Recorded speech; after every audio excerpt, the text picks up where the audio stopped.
Hello, and welcome to an Assassins live play at Virtual HorrorCon.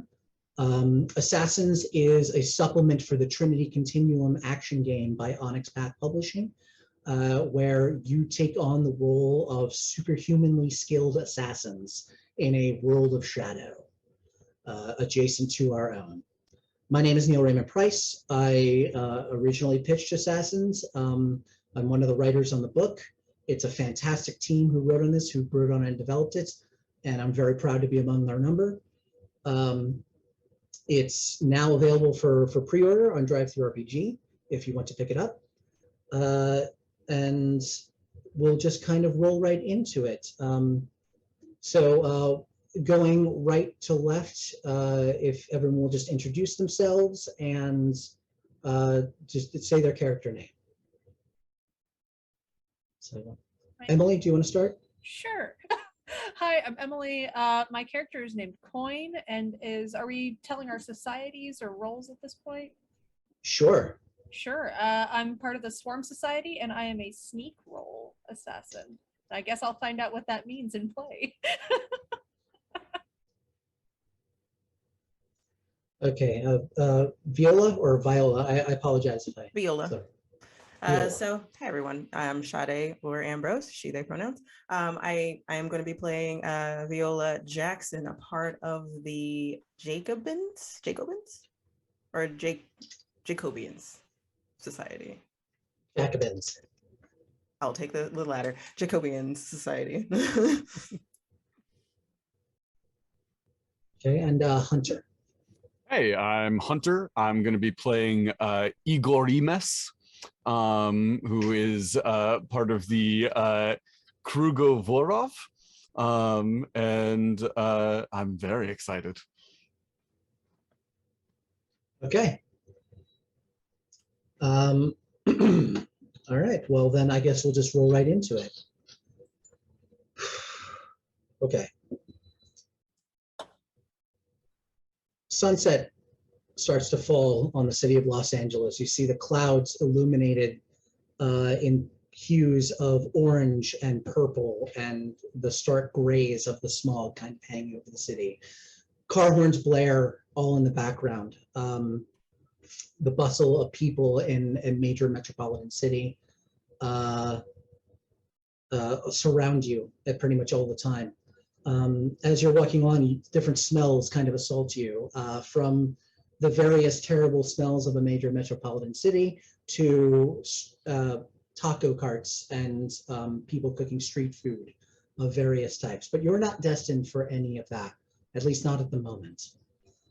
Before you looms a strangely out-of-place Gothic-looking hotel, going up at least 15 stories or so. It's somewhat squat compared to all the buildings that it's next to, and in a sea of modernist architecture, it is very out of place. A touch of grace in a place that is nothing but polish.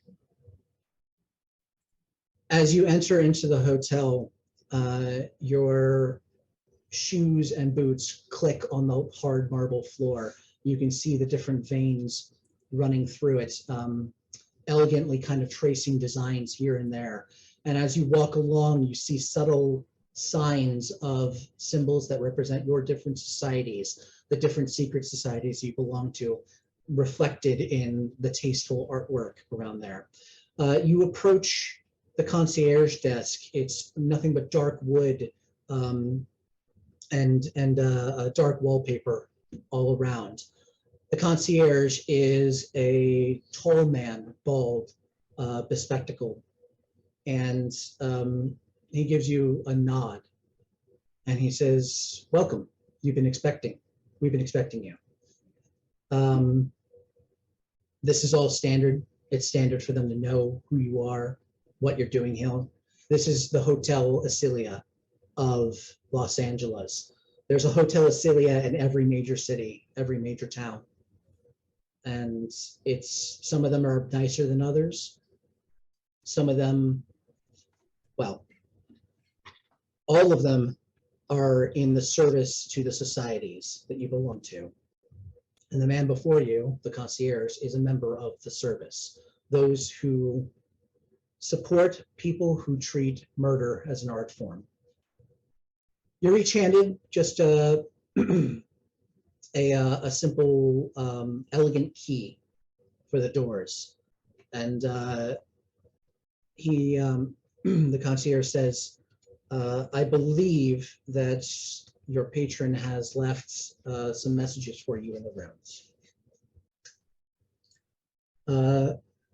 On the 14th floor, you approach a door that looks like so many others. Your key slides into the lock and clicks it with a satisfying clunk. The door swings open, and you see high-backed chairs and comfortable leather, and there's a faint scent of tobacco in there. So maybe it was an old smoking room. All of the dark wood paneling is exquisite inside the room. The shades are drawn.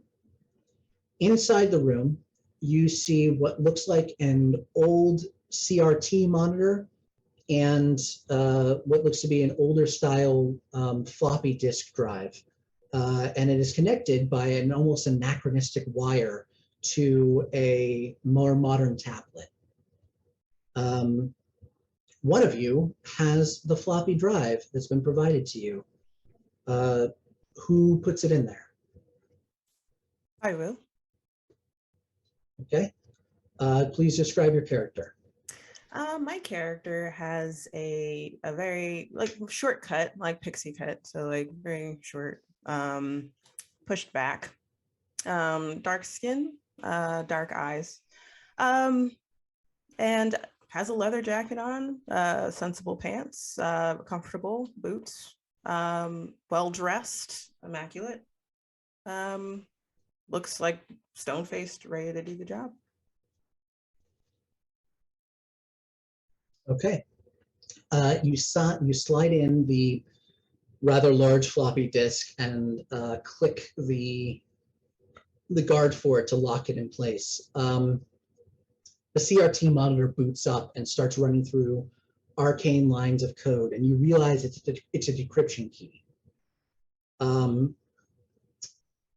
The tablet beside there suddenly flares to life, and you see the decryption flowing into it a little bit, and then the CRT monitor goes dark, and the tablet blinks up with a small right-facing triangle on it, a play button. So who is going to pick it up and play it for everyone else? I think I will. Just grab it up. Do I have to say anything to use my eidetic memory edge or gift or whatever? No, you're like an elephant. You just don't forget it. Okay. So yeah, I'll pick it up and say, same as usual. Boy, what kind of a dick GM would I be if I said, yeah, you had to say you were remembering it? You have to be focusing to remember. As someone with a terrible memory, declaring I need to remember it. I'm wearing Oh yeah. Yes, go ahead. Please describe your character. Their hair, Coin's hair, is done back in a very tight, clean, like ballerina almost bun that's kept nice and like gelled away from their face to keep anything from having any flyaways, unlike my real hair. And they're wearing a nicely tailored blazer over a somewhat form-fitting like polyester jumpsuit that ends in very tight like cigarette slack legs and very practical like flat boots. All Okay. black. All right. You pick the tablet up and you hit play.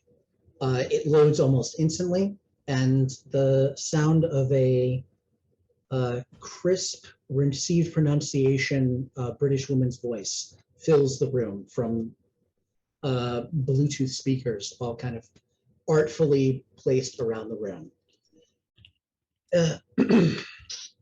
She says, "Good evening, members of the societies. This is something of a unusual arrangement. Usually you would each be working as solitaries, but this task has been deemed exceptionally difficult. And since all three of your societies bid fairly high to take it on, it was decided to make it a joint endeavor. Hence, the three of you are expected not to compete, but to coordinate in your task. Surely you've heard of the assassin named Vincent Cole. He is someone who eschews the larger societaries and works mostly for the lesser ones as a solitary assassin. But even then, his skills are known to be quite reputable.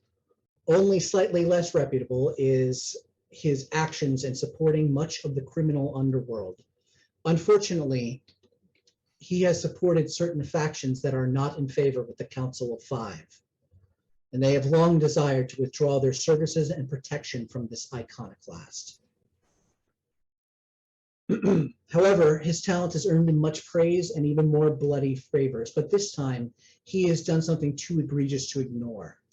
He has accepted a contract against 5 targets on behalf of a drug kingpin set to go on trial. These targets are meant to testify against or levy the case against the kingpin, one that will surely result in a conviction. However, in doing so, Vincent did it without the sanction of the societies. And since these murders would threaten to expose us, we've authorized a rare shadow contract against him, assassins against another assassin. Your mission is to kill Vincent Cole before he completes his contract, or failing that for a lesser fee, ensure he does not leave the city alive. I will leave you to prepare. The screen goes dark. Pew. It lights back up again very quickly after the video has finished playing, and you see a number of data points and data files in there. Hunter, why don't you describe your character and name them, and sort of describe your reaction to this.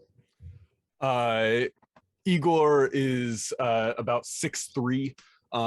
He's just a massive hulking man. He's currently wearing extremely baggy cargo pants, a tie-dyed tank top, and a members only jacket.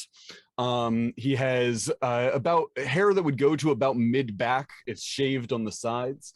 It's pulled into a braid that's just this tight braid up onto his head. And then he's got this massive bushy beard. He's just very excited.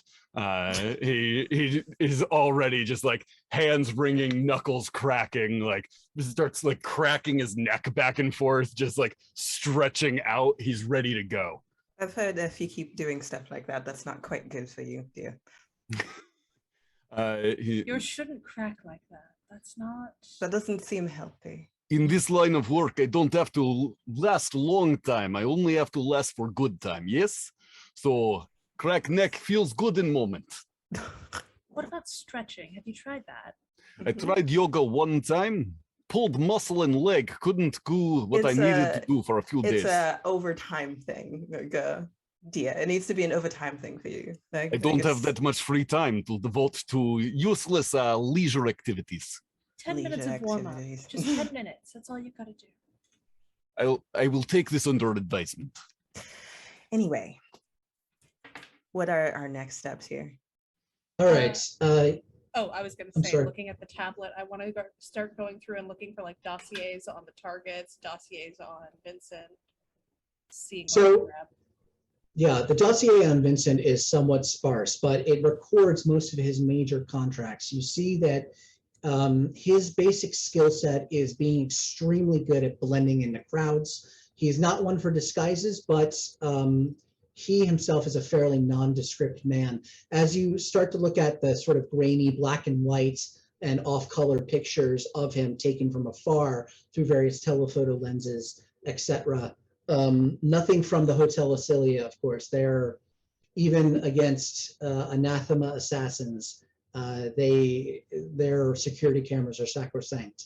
But you see that he is the very picture of a nondescript assassin, the kind that would be difficult to describe to any potential witnesses. He is a middling height, maybe about 5'10" or so. He seems to favor many of the photos just light gray suits with white shirts. He himself has short-cut, but not too short, shortcuts, pulled back gray hair, and just a sort of very light gray beard. If he did choose to use a disguise, it would be easy for him to do it. But as it is, your eyes almost slide off him because he's just a person. He's there. If you Google businessman, it's that guy. Yeah, something like that.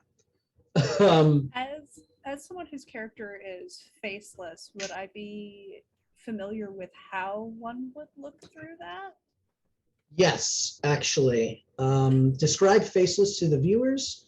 And So yeah. the faceless edge in the book says, you're not just hard to place, there's something about your face that actively resists being remembered. Characters attempting to remember you suffer one complication, preventing them from recalling anything other than basic features like approximate height and build. Facial recognition technology automatically fails against you unless backed by super science or inspiration. Even then, you gain one enhancement to overcome it.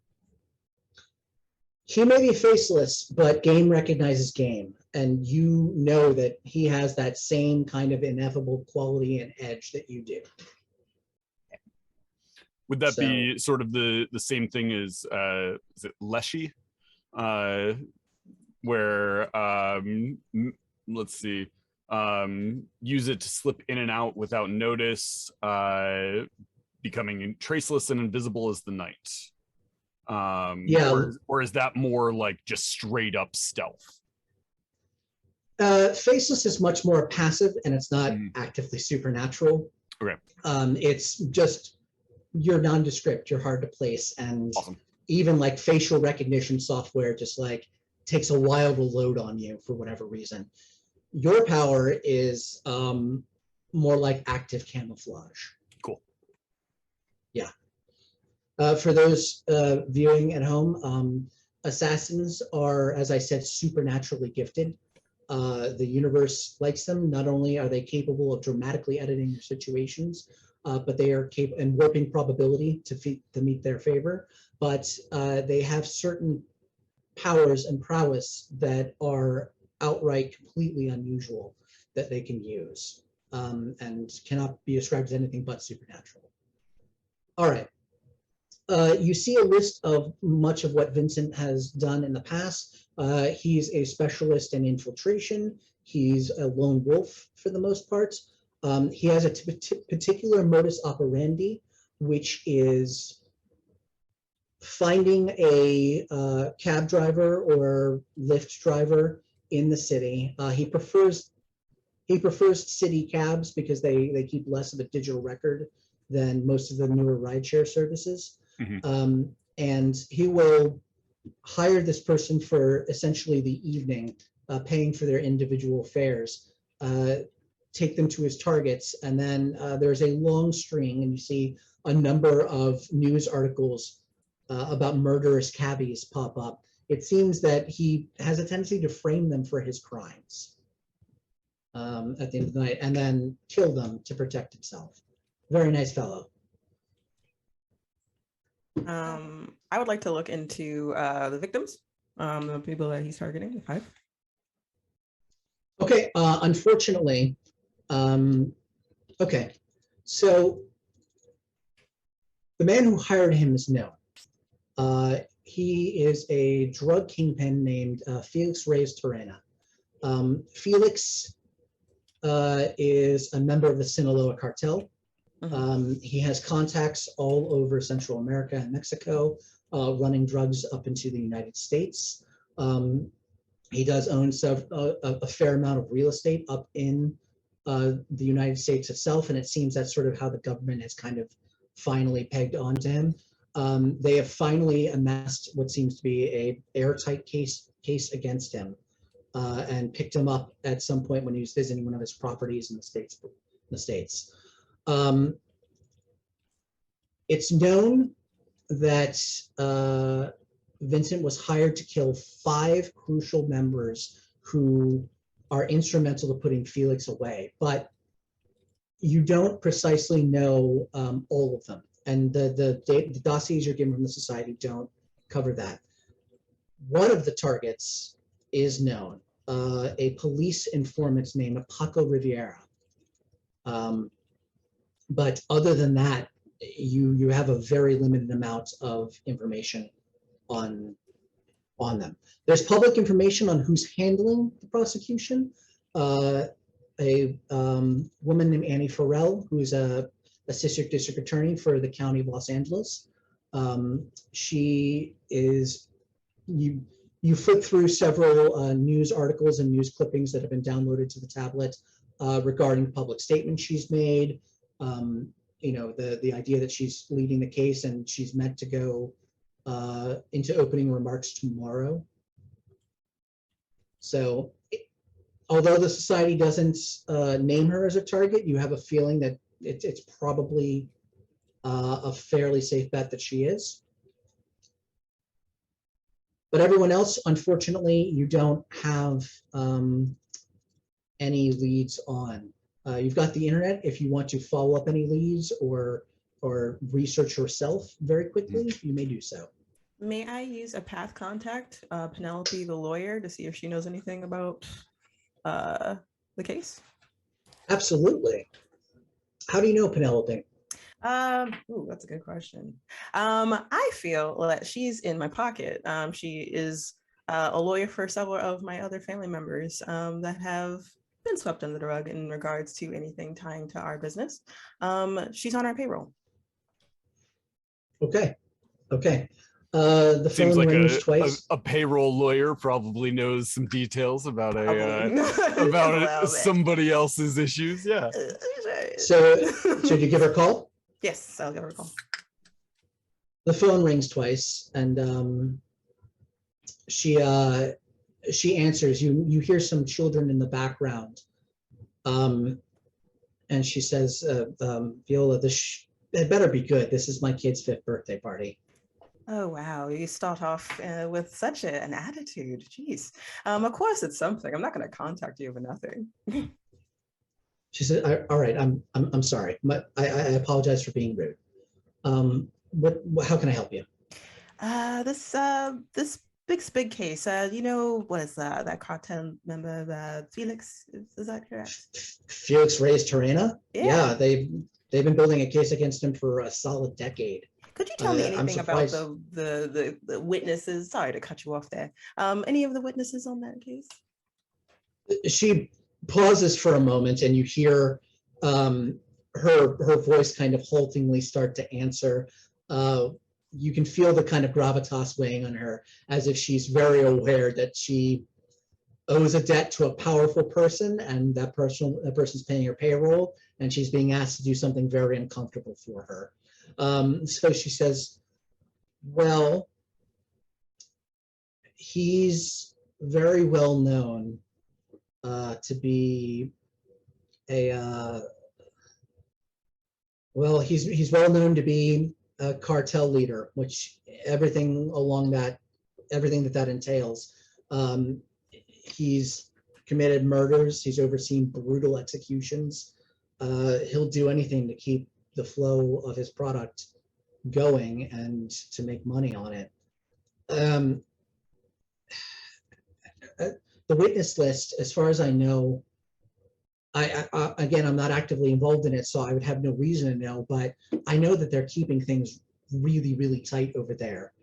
I think Annie is running the case, and she's tight-lipped unless she's in front of a camera, but whatever. She's not going to release anything about that. But I do know about the defense lawyer that Ray has just fired, and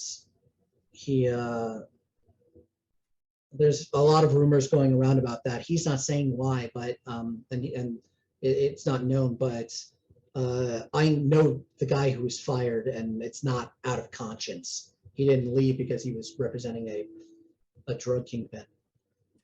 I see. Name, darling. I would appreciate those things, love.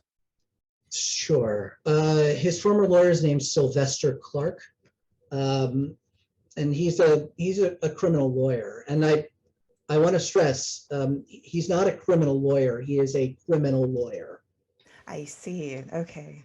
Thank you for clarifying. He's that. not a lawyer for criminals. He is a criminal himself. Yeah. Gotta make the distinction. That's a very Yes. important distinction. Thank you. Right. Any other information? The reason why I'm calling, obviously, isn't I am not going to do anything to these people, but something bad might be happening to those people. And we're trying to stop it. Oh God, I don't even want to know. But Annie is a good start. Yes, she's the one that handles the case. I'd imagine so. If you can get to see her, I mean, she's in the district attorney's office downtown. I'm assuming you do not have a number, well, connections like that. Am I putting too much faith in you on that one? She pauses for a minute. She says, "No, I've got it." And after another second or two, your smartphone goes bloop, and the contact pops up. Two things. wow. One is this conversation on speakerphone where we could hear it. And I two- definitely put this on speakerphone for y'all. So I would have done. Thank you for clarifying that. I think I was talking and then I looked at y'all and you're just like, fuck. And then I put it on speakerphone.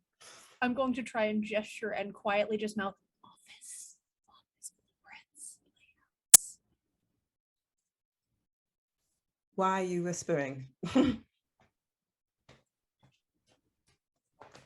She's on our payroll. You can talk. Can we get office blueprints? Just some sort of Wow. layout? She's on our payroll. I don't think I've ever heard it put that boldly before, but there That's it the type of is. person I am, dear.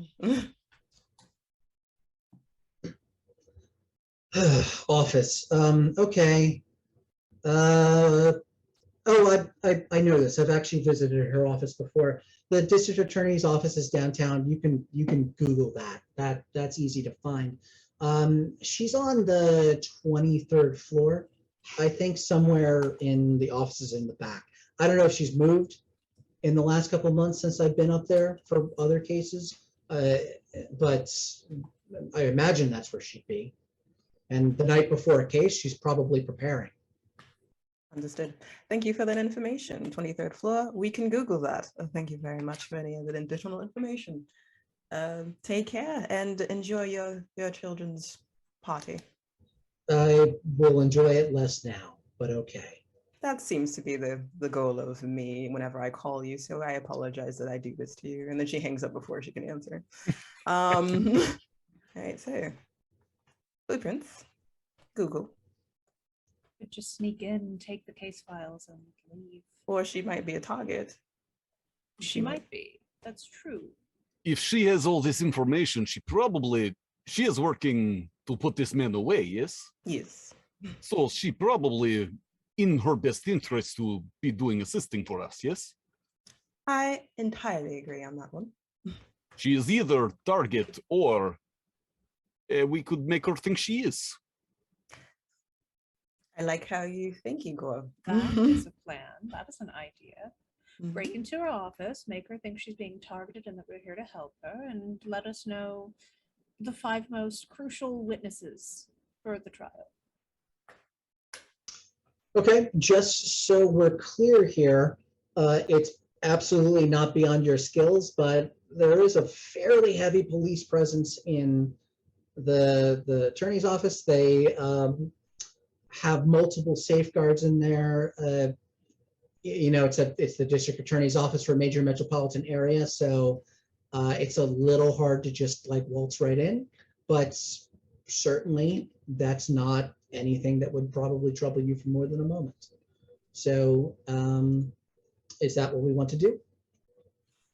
Well, we could go to her house if we can't get to her office. Shouldn't be too difficult to find that information. Probably not, but Penelope did indicate that every lawyer the night before opening remarks, or, in the opening arguments, is going to probably be in their office practicing until the wee hours of the morning.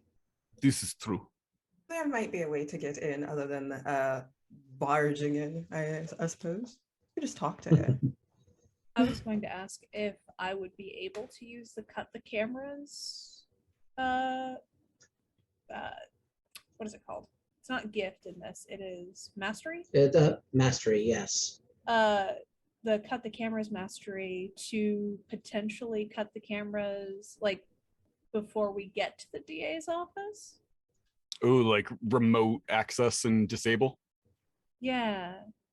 This is during the approach, your presence cannot be, or during any procedural scene to gather information, your presence cannot be identified by ordinary technology. Antagonists who are not inspired or capable of using source cannot identify you from these records. If you're recorded or captured, it provokes a clash. Okay, so yes, you can absolutely use that going into this. I will say it's not going to stop anyone looking directly at you. It's not going to stop anyone from who's directly monitoring security cameras from noticing you wandering through, but it will stop them from reviewing the footage and really identifying you and who you are. So if you cause some sort of distraction before you waltz through, you can do so pretty much undetected. There's probably other armed guards inside, and there are metal detectors, but that's a separate hurdle to get through. Taking care of the security cameras is an important step. I have an idea for a distraction if no one else does. I would like to. Okay, well, no, you go.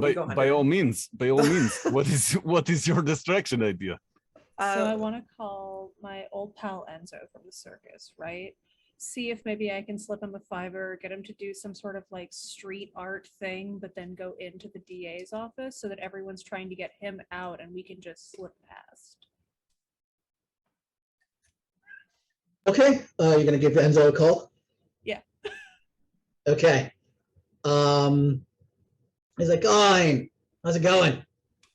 Not bad, Enzo. Hey, quick question. You in town? Yeah, I'm in LA. Cool. Do you know where the DA's office is? That's yeah. No, I'm doing a living statue thing right now. I guess I'm not doing it right this moment. No. I'm kind of yelling it. Sounds like he's a pretty bad living statue. No, Insert phone right away. Yes. Enzo, Well, when he saw I was calling. Enzo, that's exactly what I need. Okay, can you take your living statue performance into the DA's office? Like, I just need you to be there, maybe cause a ruckus, nothing too big. I can cash app you like $20 for a hired performance. Too bad. What if I get arrested? You gonna cash out me for my bail? I will figure that out later. You're not gonna get arrested. When have you ever gotten arrested? Okay, that's also true. No walls can hold me. But so you're telling me you want me to sneak in? Oh, no, not sneak. Without anyone noticing. Just walk in and start performing. Well, I have to do that I can't let them see me walk in as a living statue. I just have to appear. I don't know. Can you go in through the DMV's office? You know what? I got it. You know what? Let the master take care of this. You worry about whatever the hell you worry about. Don't worry. And so you're a treat. I owe you a beer next time. I already owe you for, he lists off various events where you either saved his life or removed him from mortal peril or paid off a massive debt. And after all, he says, but for this, we'll be all totally even for all that. Yeah, sure. Yeah. You will not. Yeah. Have fun. Stay safe. Outrun them when you can. All right. So we're going to smash cut to the outside of the district attorney's office. There are plenty of cars and traffic going through Los Angeles because it's LA and the traffic really sucks. It's a warm night. It's a warm summer night in Los Angeles, and you can see little bits of steam rising from the street. You're already sweating a tiny bit. If any of you are from colder climes, this is not a pleasant experience for you. Those wearing leather jackets are like, ugh. You get to the very well-lit white marble building that is the LA District Attorney's office. It's fairly near One Police Plaza. There are a number of uniformed and ununiformed police officers. You can obviously tell who's who walking around, going inside. You see that there is a lobby to the DA's office and a number of floors going up there. You see one floor on the 23rd where there is a number of offices lit up, but many of the rest are dark. Little bit of patchwork lights throughout the structure. You see on the inside they have heavy-duty metal detectors. They have uniformed police officers, probably not the cream of the crop, as it were, but still LAPD. So as you arrive there, you see a number of uniformed police officers rolling in there, and you see them trying to lift up a somewhat heavy-set man wearing a top hat and a long coattail, and he appears to be made out of solid steel. They are kind of like lifting him up a little bit, and you see him move just slightly to make them drop him again. It's clear that Enzo is actually a pretty decent performer, because even as they drop him, he remains statuified. So they are just kind of like, what the hell?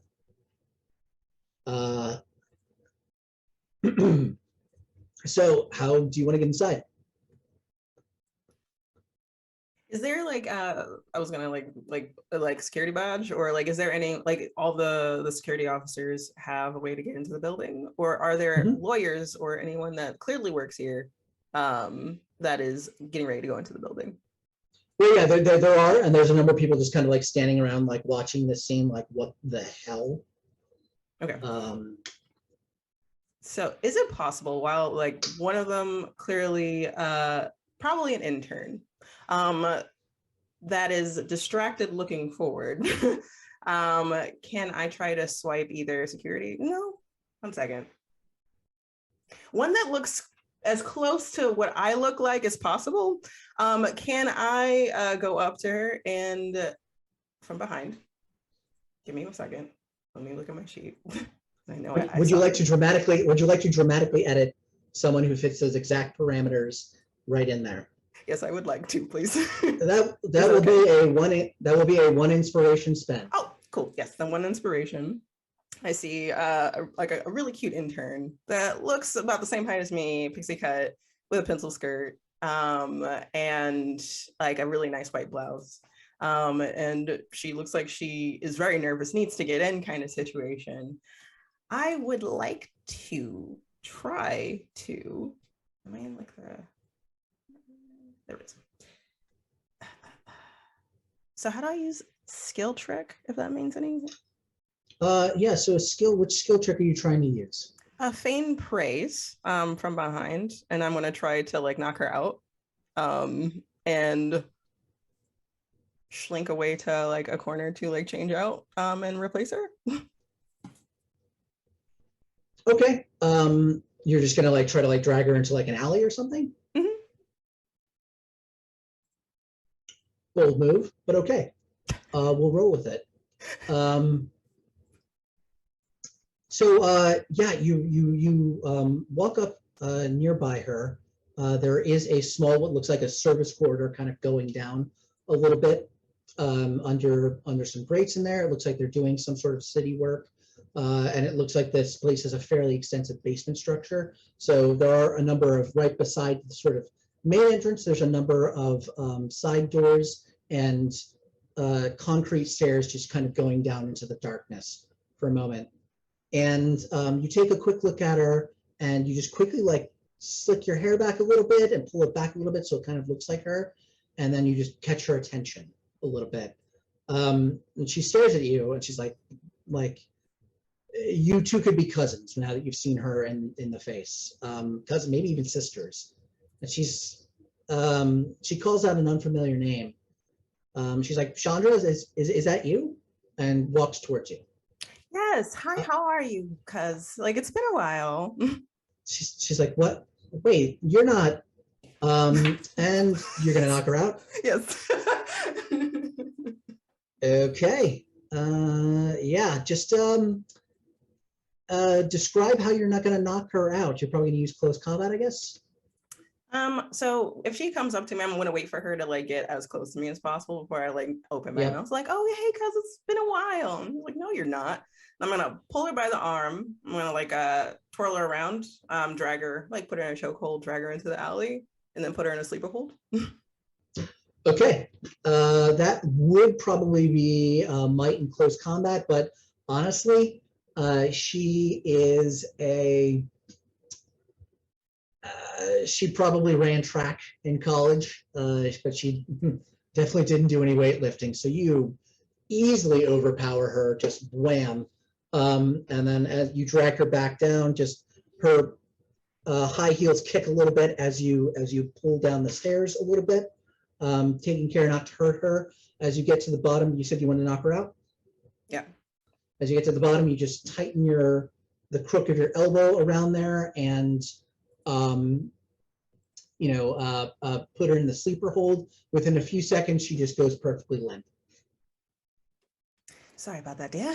Like, make sure she's out of sight, and I am going to change out clothes. Like there. Nice. As befits these sorts of genre things, it only takes you a few seconds to quickly tuck your clothes into a small knapsack beside you, and then just throw on her clothes.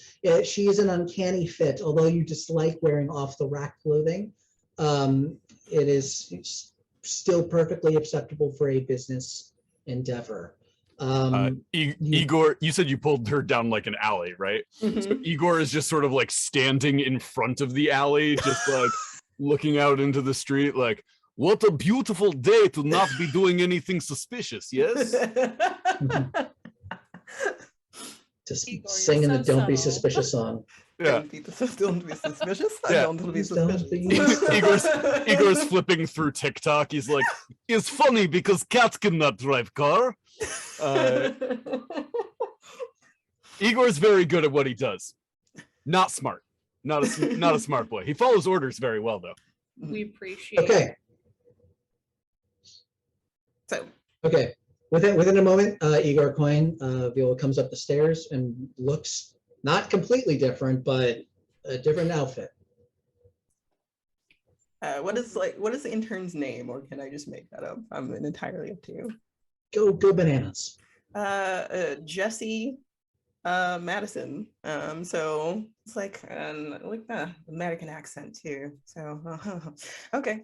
I'm going to go in there, have a pass to get in now. And there's a distraction, Okay. so we can all go in, I guess, if we want Yeah, to. so are we like going in as witnesses for something, or are Yes. you leading us in? Yes. There we go. All right, big Okay. guy. I'm gonna like pat Igor's shoulder. So are any of you carrying weapons at the moment? I think you kind of all are. I have a garrote on me, which is considered a disguised weapon, and a pistol, which is concealable. Yeah, it's just a hair tie. Just Oh, I was gonna go with a bracelet. It is concealable, but you said there are metal detectors, right? Bracelets can be made of metal. No, I was talking about the pistol. Oh yeah. Question: if I have like a pass to get in, is there an alternative like opening that like I could scan to get in? Unfortunately not. You'll have to either distract the security Right. guards or find some way to bypass that, or find an alternate route in that doesn't require just the swiping. With my background, it feels like something where I definitely would have some sort of weapon. Like, Igor never goes anywhere without weaponry, so it seems like he would definitely have something that like won't be picked up on a metal detector. I don't know what that would be. Whether it's like a blade that's made of something that won't pick up on a metal detector. I don't know. 3D printed knife. Sure. A 3D printed, a ceramic blade or something like that. Yeah, absolutely. You can have a ceramic blade. Totally makes sense. Cool. This is not your first time going through a metal detector and then killing someone on the other side. And it will not be the last. I'd like to try something less planning, more clever. Once one of them's through the metal detector, try and sleight of hand the gun to them. Yes.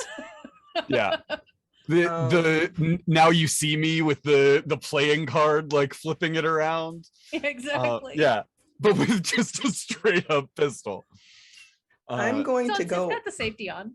I'm gonna go with luck on this one. So just because my character is uncannily good at getting into things, so I'm going to see what happens with that one, and I will just Okay. play with it. It's gonna be great. It's gonna be fun. I've got 5 dex and 5 athletics. That's what that would be, right? Or larceny, or 3. I've got 3 larceny. Larceny probably would be Okay. sleight of hand. Okay, so let's see. Okay. All right, so just all of you kind of have control of the scene as you walk in. When Guards goes, Miss Madison, I like what you're doing with your hair.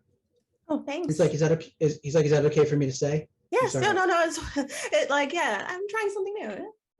Looks good. Like, oh well, looks good. These your guests? Yes, they're potential witnesses that they wanted to have meet Annie. They have some information that might help with their case. Okay. He just sort of taps it.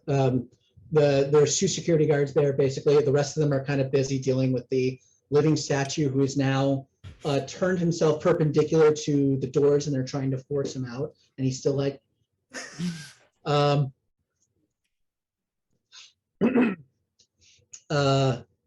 there's 1 male, one female security guard, and they just sort of the guy just like taps a couple things on a little pad he's got, probably some sort of digital sign-in sheet, and he's like, okay, come on through. You scan the card through the turnstile. It goes beep and turns green, and you just walk right through. And you walk through the metal detectors. Now, you don't have anything that's metal, do you? Or you do and you give to... I am going to say, I didn't bring my sniper on this one, obviously, but I do have a pistol under my pencil skirt. But I am going to try to do something if that does go off, essentially. Okay. You walk through the metal detector and it goes... Burp. Can I roll? Because I have specialty in talking your way in, as well as manipulating people.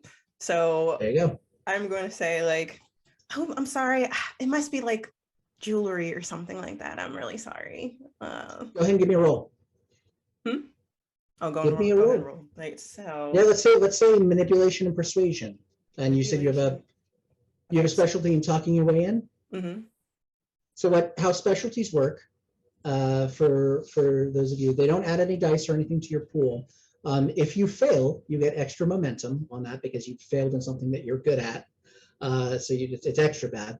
But if you need to make a roll with another skill, and you could reasonably have that specialty applied to it, it adds an enhancement, which is an extra success after the roll.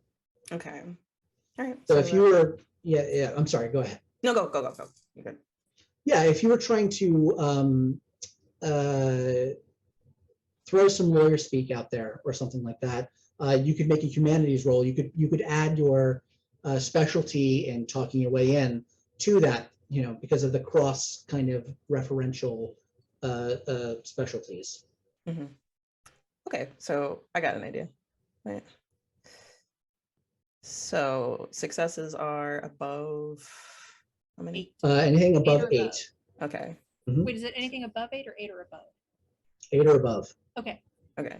So and tens explode. Oh right, yes. Yeah. Sorry. So 4 successes. Nice. Nice. I was only going to say the difficulty is only going to be 3 on this one, so that's an extra. Oh yeah. So you can take that that extra success, either use it for a stunt that you have on your sheet if you'd like, or you can give it as a 1 success enhancement to someone else's role in the future. I'm going to give it to Emily's character, Coin. Okay. But I'm being clever with the spelling. All right, I see. Coin. All right, so I'm going to give that to Coin for their role when they attempt to sneak in. Right, you're fast talking, you're distracting. There you go. Perfect. He's like, yeah. No, I totally get it. People set these things off all the time. He starts to like half-heartedly like take out the sort of wand. He's like, you know what? It's fine. You're not. Oh, thanks. You're clearly not a threat. Oh, thanks. Oh, thank Yeah. you. Okay. Talk to you later. We'll get coffee later, right? Yeah. He's like, oh, okay. Yeah. Talk to you later. This girl's gonna have a bad day at work when she gets back to her job. What do you mean unwanted advances? She wants me out for coffee. Yeah. No, that's bad. So, I'll talk to you later. And then like I go. All right. And then so the way that the extra one from Shaday's roll comes to mind is an extra die. Speaking. An extra die, or is it? It's an extra success if you roll a success in your pool. That's how enhancements work. Okay. If you fail, you just straight fail. But if you roll any successes in your pool, you get that one added. Got it. Okay. So I'm going to say it's a difficulty 3 because that's the best baseline difficulty that you can go with. I got 1 success, so no, I failed that one. Okay. R.I.P. Okay. So you just sort of like very casually like try to like throw them a little bit down the X-ray machine, a little bit, but there's something sticky on the rubber. So instead of like zipping past in the second that the security guard's distracted, it sticks on something, and she just kind of goes like, "What? Wait, what was that?" And she says, "Okay, I'm gonna have to search your bag." Oh my god, I'm so sorry. Yeah, go ahead. Because it's not in my bag now. Oh, okay. If it's like thrown, like, can I like make a grab for it, or am I too far away?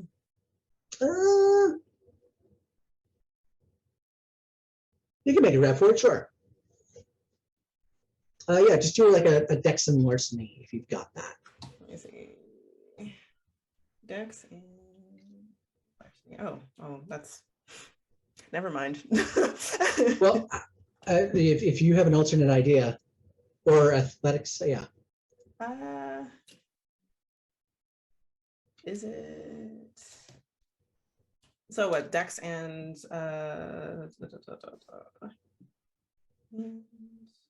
Maybe Dex and athletics if you've got athletics. I can try that. Yeah. Okay. Please. I could do that as well. My athletics is awesome. Hey, let's let Igor do the catching. So to do that, I would roll the number of dice between athletics and dex. Yes. You add the traits together and roll that as a roll that D10. many. Cool. So I get 6. 6 successes. No, Oh, six six dice. Sorry. You said 10s explode. Yes. And you need an 8. 8 or above. That is 4. Perfect.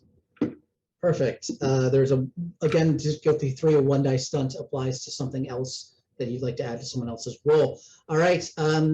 Having deftly plucked the weapons out of the bag before it slid through the. Oh yeah, I was trying to actually hand off the gun specifically and let the bag go through as normal. That was the whole point. Okay, cool. While she's So there's searching nothing in that bag. Right, bag's clear. While she's searching the bag, and while Viola is talking to the guard and asking him out to coffee, you just sort of definitely go boop boop boop, and Igor, you go boop boop boop, not even looking back at it. just catching all three and sliding them beneath your coat. Solid. It is, yeah, it is a master class in misdirection. Okay, you are inside, and we are going to go to the 23rd floor. The doors. I do have a question. I'm sorry. I noticed after I said like just a random ceramic knife that I do have the well-equipped feature, where let's see here. Why is, give me 1 second, it's loading the wrong one. Why? There we go, got it. So I have vaults filled to the brim with exclusive cutting edge gear. They keep engineers and scientists on staff to create the most advanced killing tools. So can I have a gun that won't set off the, the stuff? Well, I would say no, but your monomolecular blade combat knife, which you do have, Oh, and I yeah. think the merit is actually applied to, because it says it's already applied on the sheet, and I see that on there. I'm like, that's a little weird. That's definitely easy to take through. But you've already Awesome. Coin has already tossed the guns over to you, so you've got your, Cool. your pistol back. Cool. Everyone's fully armed. Awesome.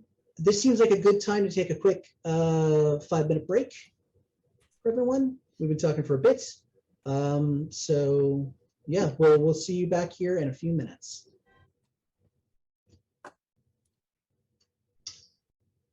Hello, everyone. Welcome back. The elevator doors chime and slide open. You see a legal office spread out before you. There are a few first year associates kind of walking around a little bit. You can tell by their their youthful faces with bags under their eyes, and the heavy boxes of legal documents that they are carrying. It is a monument to the colors beige and tan inside there, with wood paneling that is warm but not too warm. There's a lot of glass walls sealing off the conference rooms going down there, and it looks like there is a much larger, more common area where all the partners' offices and attorneys' offices are.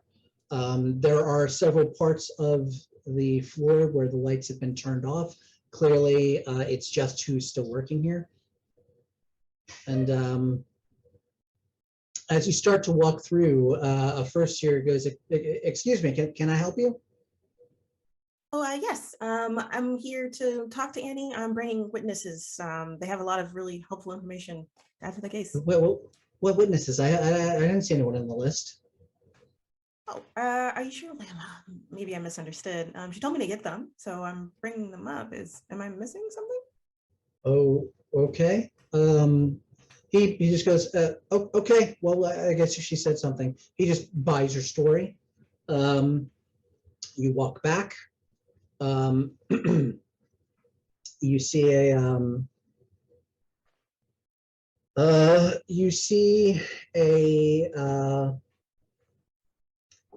see a woman hunched over documents, a black woman. She's got her hair pulled back, not a single hair out of place. She's wearing a white blouse, dark pencil skirt. You see the jacket draped over the back of a chair. Her sleeves are rolled up, and she's just sort of going over documents. And as you walk back to the office that you're in, you see her kind of in mid speech. She's just sort of mouthing words in the air and like going back and forth and crossing things off on a large yellow legal pad. Her eyes snap up to you as she's deep in thought as you walk over to her, and she's like, "Hi, I'm sorry. This is a private investigation floor, and I don't know you." Oh, you don't know me? Like Jesse, I was told to bring in witnesses for you for this case. No. She goes, Yeah, Jessie's my niece, and you're not her. Clever. My bad. Wrong person, I assume. I would like to go we ahead actually and close the door before anyone can Yes, see please do. or hear anything. As soon as the door is shut, I am just standing with my back against it. Let's Yeah, continue. so these are glass offices, by the way, so people can't see inside what you're doing. They just can't hear anything. So I'm going to, like, as Igor's closing the doors, like, keep calm. Don't let anything on. We're not here to hurt you. We're trying to get information because you're in danger, probably, and other people are in danger connected to this case. You're trying to get a slam dunk on it, right? She takes out her cell phone and taps in 911, and her finger hovers over the call button. I would like to try and just very quickly, using Dex and Athletics ideally, just try and put my hand between her finger and the phone and go, information's good. We're talking. I would also like to just like, because I'm leaning up against the door, which I assume the door isn't made of glass, right? So I'm just sort of leaning up against the door, and I will just sort of open the jacket where my gun is. And I have Gunpoint Diplomacy, which means that once per scene, I can draw my weapon and add my aim to a social roll. Amazing. Oh my God. All right. So I just sort of All like right. hold the gun, and I'm like, we're just looking to help you. So I would appreciate if you help us. Coin, what's your dex and athletics? My Dex and Athletics is 10. Yeah, you're not going to need to roll for that. Her finger starts to stab down, and you just sort of lance out with another one and just like catch it, like between two fingers, and you're just like. She tries to jerk back a minute. Yeah. We're talking, and we're trying to, I don't know, save your life. That's our main goal here. Yeah, Igor, please give me a persuasion roll, I suppose. Persuasion. And add your, and whatever you're And add trying my to aim. use. Would that be like Yeah, presence and persuasion at that point? That mean Oh, man. presence and persuasion, or Actually, probably it might even be composure. You might just be composure and persuasion, and add my aim. Yeah. Yeah, you're trying to calm the situation down. You're like, no, we're just here to talk. can I argue manipulation? My composure is better than my manipulation. You could argue it. Okay, so I'm going to use manipulation on that one. Yeah, the virtue to the system is that if you can argue it, the story guides explicitly said, yeah, let it ride. Okay, cool. Okay, so whatever you, the composure player, can bullshit is best. plus persuasion plus aim. So you said 10s explode. 10s explode. So I have 2 10s. So, all right, so that's 2 successes, and you reroll those 2 dice. And then 1 other success. So there's so that's 3. So 3 successes and reroll the 10s. I have 7 successes. Amazing. Iconic. Oh my God. Absolute movie moment. I had two 10s, and one of them exploded into another 10. Okay. My persuasion is 0, but I'm very composed, and I do have a gun. I love Clip this. that. Someone clip that. Yes. And I have a gun. That's all I need. I feel like Igor's whole presence is just about like, he is just the muscle, he's not the face. So he's just like, I will enforce whatever they tell me. Please do what they ask. Viola, how many successes did you end up rolling? You got the 3, and then did you roll the other 2? Me or? Yeah. Yes. So what? So I had 2 10s and then one other success. What would that? Yeah, I thought that's what you said. I'm sorry. Yeah. Is there something else I was supposed to? I think No. Oh no, you're I talking think about. that Okay. I think that when the 10s exploded, there was one more success. So when you roll a 10, when you roll a 10, it counts as a success, and then you roll it again and see if you get Oh. another success. All right, so And if it gets into be another 10, that explodes again, and you roll it one again. other Keep going. Counts as a success, roll it again. Yeah. so that one other success after that then. Okay, so 4 successes. Okay, cool. Thank you. Oh, Thank you. I'm Um, sorry, I was confused. Thank you for clarifying. Oh, no, no worries whatsoever. No worries whatsoever. New system for all of you, I know. So based on Igor's absolute stone-faced demeanor, it might as well be a living statue, like the unfortunate Enzo downstairs. And it's just his long magnum with the impossibly long barrel to it and the massive chamber on there. Her eyes just kind of like widen a little bit, and her pupils just dilate a little bit if she sees that. She looks at Coin and just like slowly pulls her hand away from her phone and takes a step back, puts her hands out a little bit, and as Viola, you say that, she's like, all right, you got me at a disadvantage. So you say you want to talk, let's talk. Yeah. Act calm, not like someone is actually pointing a gun at you, darling. She goes, you work for Reyes, I know. What? No, we don't. So you don't work for Felix?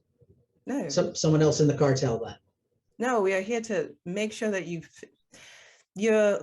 might be someone that might be a target for someone that works for Felix. We're trying to stop that from happening. She says, I'm a target. This building is. She sort of like, her face kind of falls for a minute. She's like, well, I guess it's not all that well perfected. Exactly. She goes, oh, okay. So you work for a rival cartel? Okay, you know what? Don't even worry about those things. We are here to make sure that you and 4 other people, because apparently there's a total of 5 people that are potentially going to die sometime soon. We're going to try to stop that from happening. We need to know 4 other people that work on this case that are potentially the reason that this case that you've been building will work. Witnesses. What guarantee do I have that I just tell you the names of very sensitive criminal informants and people critical to the success of this case, and you just won't go out and kill them? That's fair. We can just leave and they'll die anyway because we can tell weren't you able the to stop it. name- We can tell you the name of the person targeting them. That's true. We could do that. Oh, okay. Vincent Cole, heard of him? She says, no, should I? Probably not. If you No, didn't that's look like- actually kind of his whole thing. Yeah, Yeah. that's true. You wouldn't have heard him. He tends to blend into the crowd. He's the one that's going to be doing or attempting to. Have you heard of the string of cabbie killers, where they just run around town killing people all day, and then they just happen to die at the end of the day, right? She stares at you and she goes, you're telling me this is the work of some lone assassin? Exactly. Look at you. You're catching on. She's like, this is ludicrous. Miss I don't Farrell. know who put you up to this. I don't know what it is, but I'm just gonna open my jacket, show off the gun, hold up my wrist with my garrote bracelet, point out that it comes off and becomes a garrote. Miss Farrell, if we were going to kill you, we'd have done it already. We wouldn't have wasted time talking. You're all in a right. glass I've seen it. office. Glass offices are very bad at protecting you. Is the wall on the, like, I assume it's a wall of windows too, right? If it's a glass I was thinking that office. too. Like, I was like, Pretty much. I just point to like every like building rooftop that I could shoot her from. as a sniper, because that's my profession, It's I'm also going to back up, automatically like step behind her now that he said that, to be like in line of fire behind her. See, glass windows it looks very pretty from the outside, but it's really great to set up a headshot actually. And then she like stands behind you, like, and I'm also going to just casually act like I'm just talking to her, but try not to alert her. That's what I'm trying to do. Body blocker. So you do want to block any kind of sniper line of sight from her. Mhm.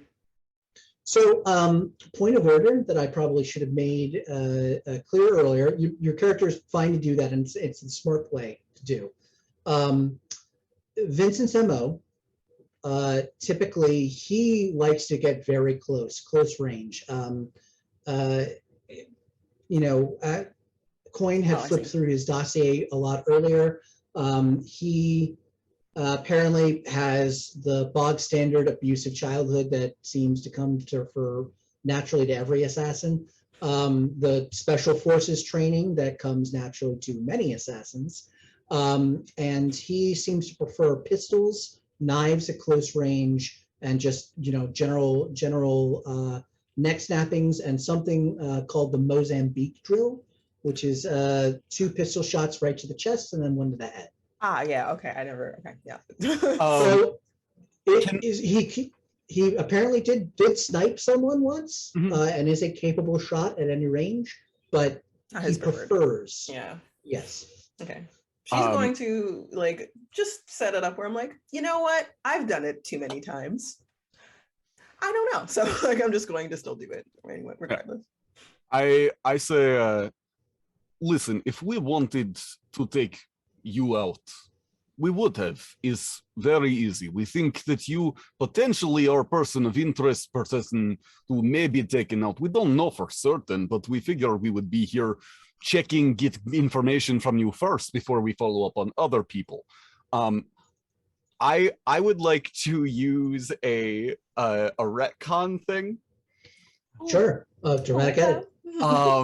I would like to have called one of my contacts on the way here to be able to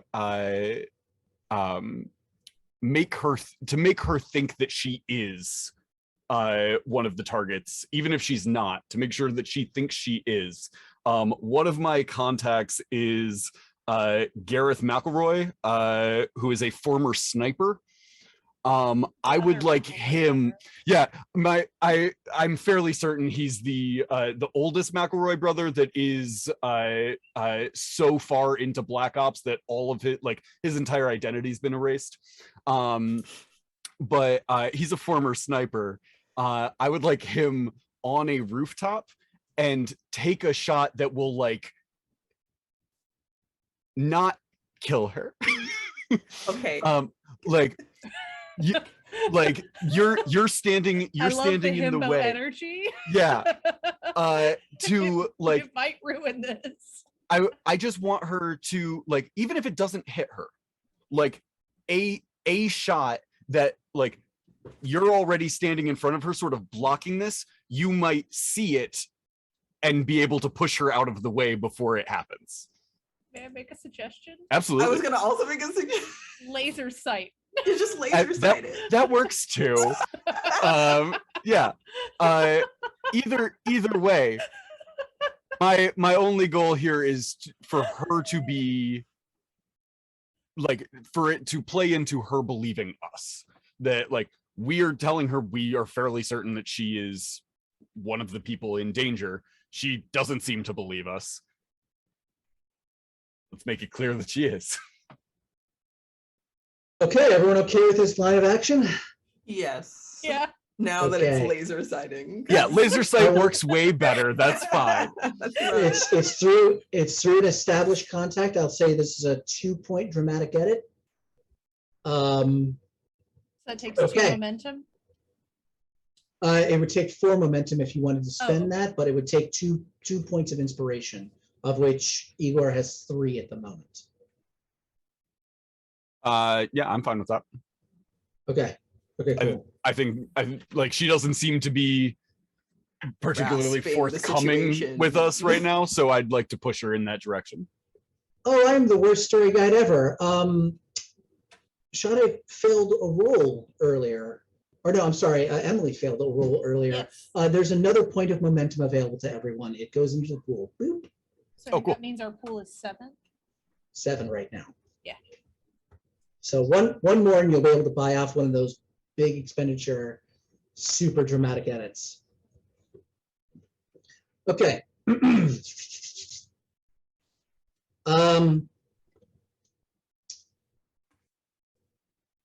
Viola, you see the laser sight start to like travel up a little bit and just do the body step thing. You mentally count 1, 1,000, 2, 1,000, 3, 1,000, and then just grab the ADA by the shoulders, grab Annie by the shoulders, and just like jerk her to the side.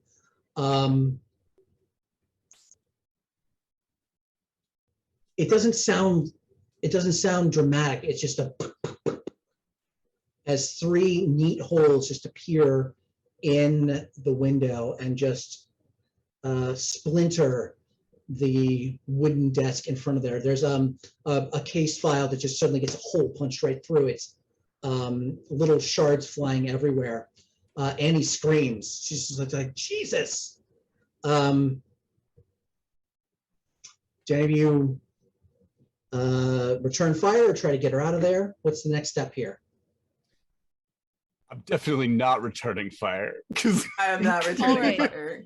Annie, do we you should get have? her out of here. Andy, do you have have a a safe text room? message being like, what the hell, Well, Dick? actually depends. Did you tell us that you were going to do this? I feel like you did. That's a very good question. Happened the cab ride over. I'm gonna say you did. It was I mean, it would have had I to be a did. phone call, I did. right?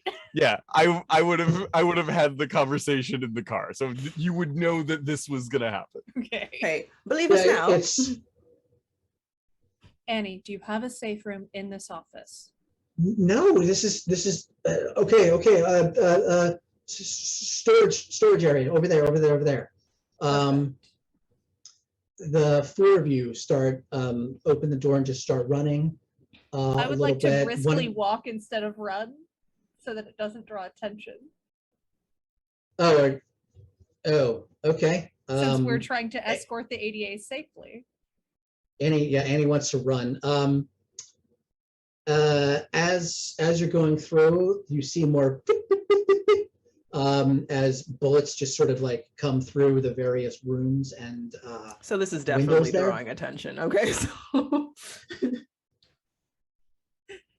one of the first years just like watches like these like holes and spiderweb cracks appear in the windows, and he's like, what the fuck? get down, And he darling. sort of like looks at you. And then, and he's like, get the fuck down. And he just screams in a high-pitched tone and just books it for the elevators. Igor just quietly under his breath goes, "Didn't they teach these people anyway? Anything, you always take the stairs if there's an emergency. You don't want the elevator to fail. Yeah, you need to train two of your the- people better." You see the 2 first years of on this floor just like smashing the down button on the elevator. Your assassin senses tingle in. If you let these 2 go down to the lobby, then you maybe have 3 to 4 minutes before there's a police presence on this floor. I yell at them that they need to take the stairs. They don't know if the elevator is compromised. It's a large That should Russian that man should yelling, draw "Take it. the Yeah, stairs." that should buy us substantially more time as they have to You know run what? all the way down the stairs. If you brandish your gun while you're saying that, I'll let you carry forward your gunpoint diplomacy and convince them. Absolutely. All right. Bathing- this- If I'm just yelling this at them, can it be might instead of composure? I'm not even gonna make you roll for it. I just Okay, find it cool. amusing. Yeah, this slab of tattooed Russian meat waving around a pistol, basically be like, "You take the stairs." That's a music album. Slab of Russian tattooed meat. That's Tattooed Russian meat. It is the name of Igor's mixtape. That's how Which Igor gets weirdly just covers of Kenny Loggins songs. Russian covers with a Yeah, very thick all accent. in Russian, yeah. Those are, oh man. It just sounds like a bad, I'm not sounds like a bad ashamed to karaoke admit night. I would listen to that. I would listen to that absolutely just listen say to it. did. Yeah. Like, look, if I could Okay. listen to the Mountain Goats willingly, I could listen to Russian covers of Kenny Loggins songs.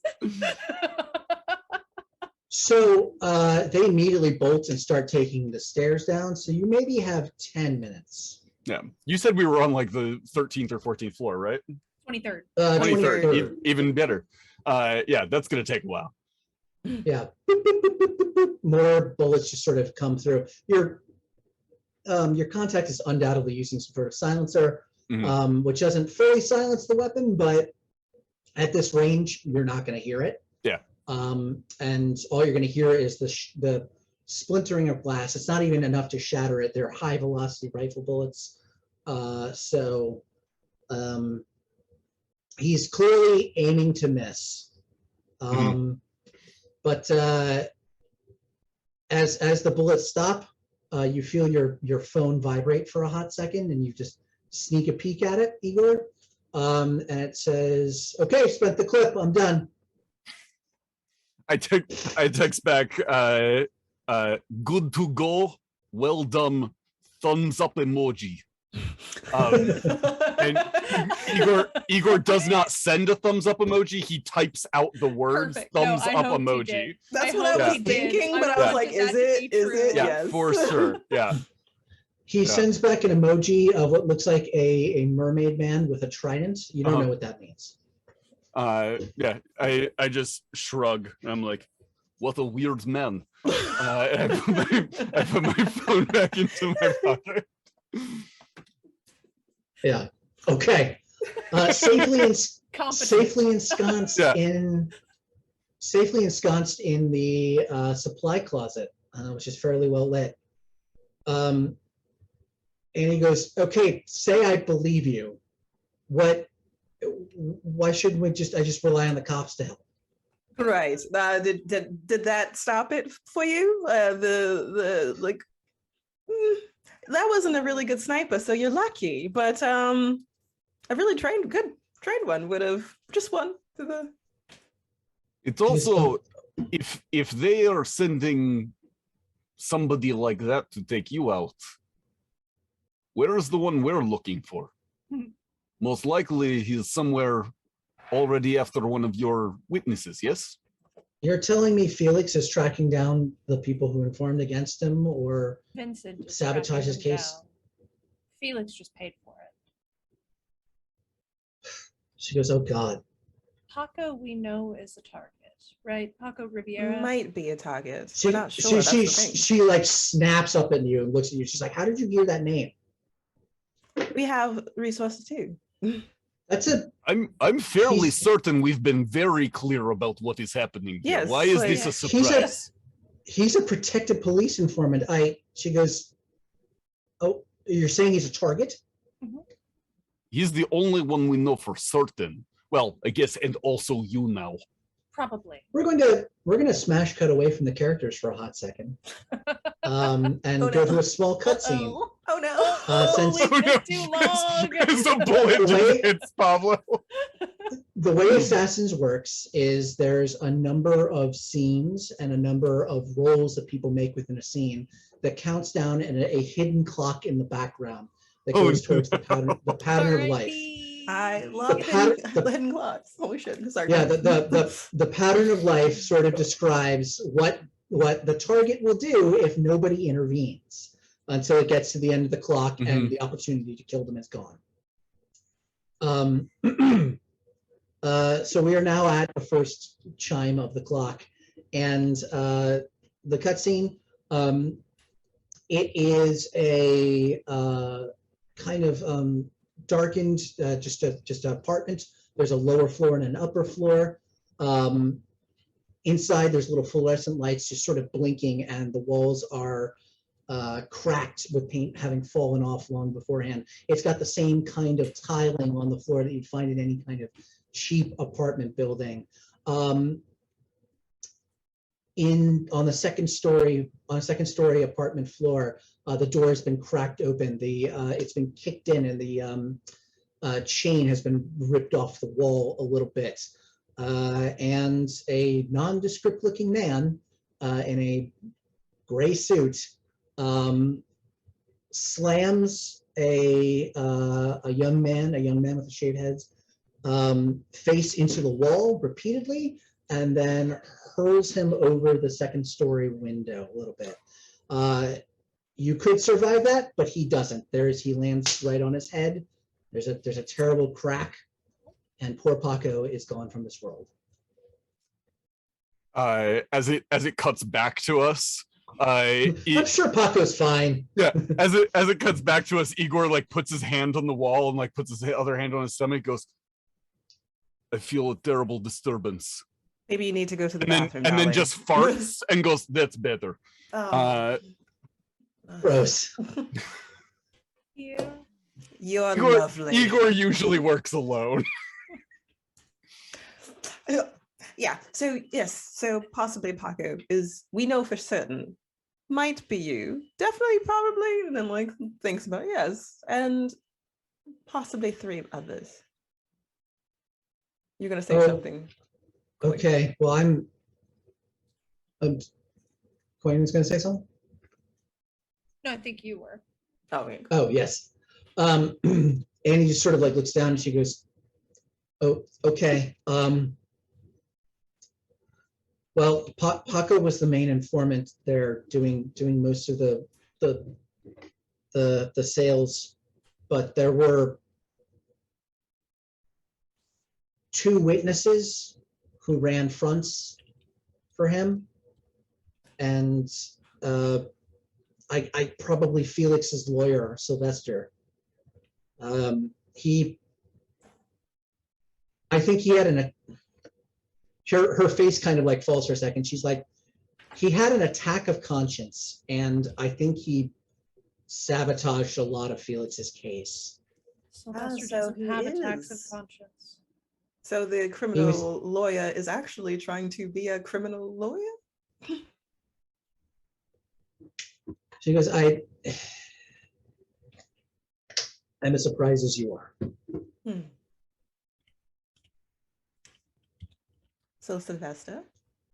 And the 2 witnesses, names, safe house locations, wherever they're at. We just need to, what's the word, cut the wolf off at the chase. She goes, oh, okay, look, I have to be honest with you. As soon as you leave here, I'm going to call the police. We only have about 7 minutes left anyway, so make it quick. Okay. She sort of just shakes her head. She's like, this goes against every code of ethic I ever swore in this Do you want them profession. to But Save your life. Is it really like a problem? You put a bad man away. That's what you're trying to do. So we're trying to make sure you do that.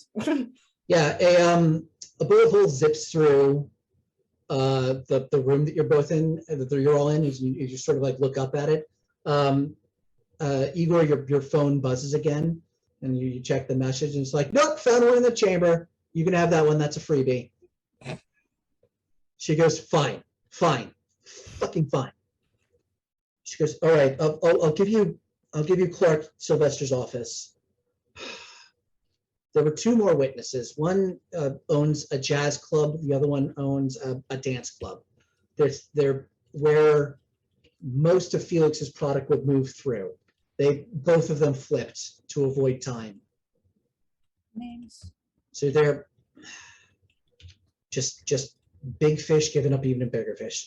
Daniel Baker owns the jazz club.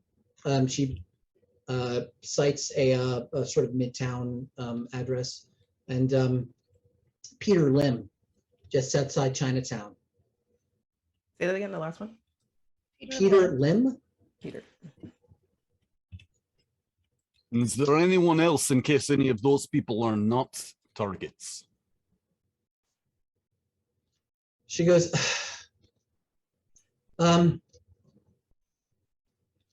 honestly, maybe some of the FBI agents, but like those are the only ones who'd really be vulnerable. Or dirty.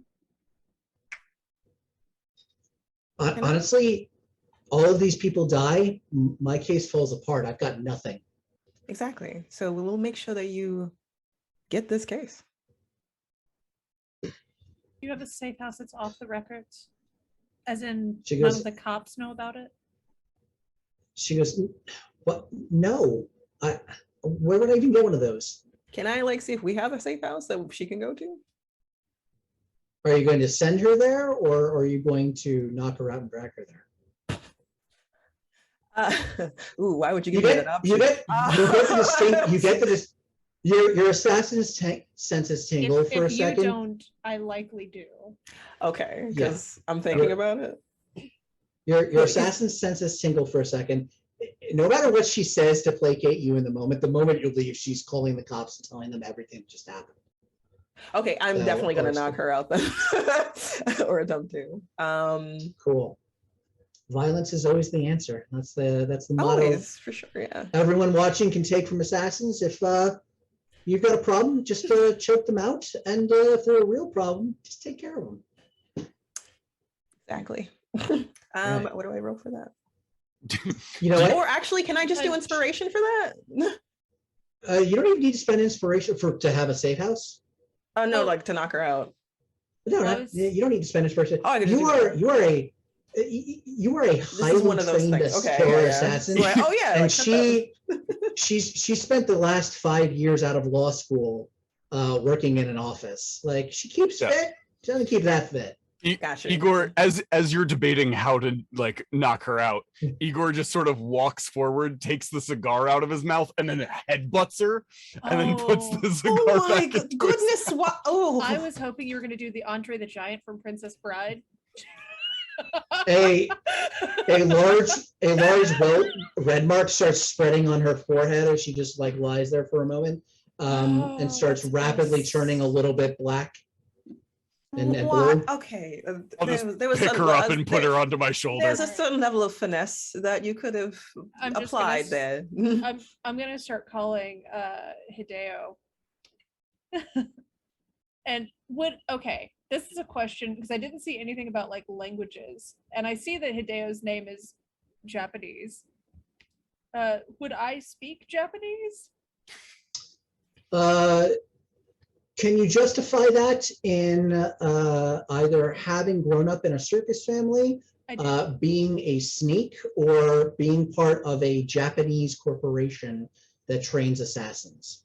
I feel like being part of a Japanese corporation that trains assassins, I might have picked up some Japanese on the way. Yeah, Hideo answers. He goes, "Mush mushy." Mush mush. Fujiyama-san, and I don't know enough Japanese to actually. You did enough. speak That- it was Japanese. good. Neither We do got- I. Neither do took us I. there. It's good. So let's not try that one. But I'm gonna say in Japanese, do we have a safe house in the LA Metro that is not in any way connected to the cops? He goes, "Ooh, off the books, eh? I Very. like these kinds of missions." He goes, "Right. I will put you down to one of our premium safe houses." You hear tapping in the background. I also He need goes- a car to get an ADA there. Okay, well, did you sign up for the premium package at your last Hornet workshop? Because it says you didn't. Can I put an IOU on that? Wow. Playing on our friendship to make me do that. That's dirty and underhanded. I love it. Perfect swarm tactics. He goes, "Done. Perfect. Thank this- you. This will cost you an inspiration, Emily, but it's perfectly Sure. fine." Sure. Cool. I'm down to 2 inspiration. Okay. Awesome. Thank you so much, Fujiyama-san. Have a good one. I will see you at the next meetup. So you wanted a car just in front of like the building you're in now, Yeah. or in front of the safe house? Preferably Okay. in like the alley so that we can get her out sneakily without anyone seeing. Ooh. Okay.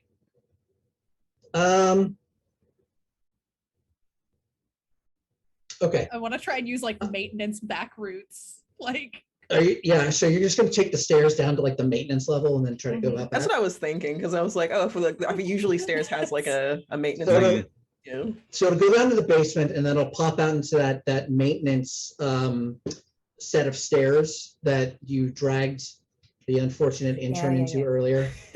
Poor Jess. we Or would Jesse. also go. I feel like we would go like down one flight of stairs and then go to a different flight of stairs like Find, on like, that level to then go find, like, down that all the rest of floor the way. that's under construction that's always in those tall buildings. Yeah, and take a different set of stairs down than the one that people already ran down, because we A, don't want to pass them on the stairs, and B, assume that the people who like come back up with them will either take the elevator or the set of stairs that they already went down. Well, if you really want to avoid them, Coin probably has some rappel gear on her. That is true. My larceny down- specialty is down the breaking front and of the building. entering. Or the side. Yeah. Out of a side So- window that's not street facing. Yeah, so you all pop out on an unfinished floor and you find a sort of straight drop down from the let's say the 15th floor down to the streets. Mhm. Got it? No, that's a little too high up. Let's say the 8th floor. That'll do. You can't hide that much rope under a jacket. So yeah, Um, from the 8th floor. What do you want me to roll for that? If anything. For having it or for rappelling down? For rappelling down. Since you're carrying someone, that will probably be athletics dexterity roll. Ooh, I like that. So if you're trying to kind of like, as you like scoot down in the rappel gear. Got a DM level of dice on this roll. All right, I've got,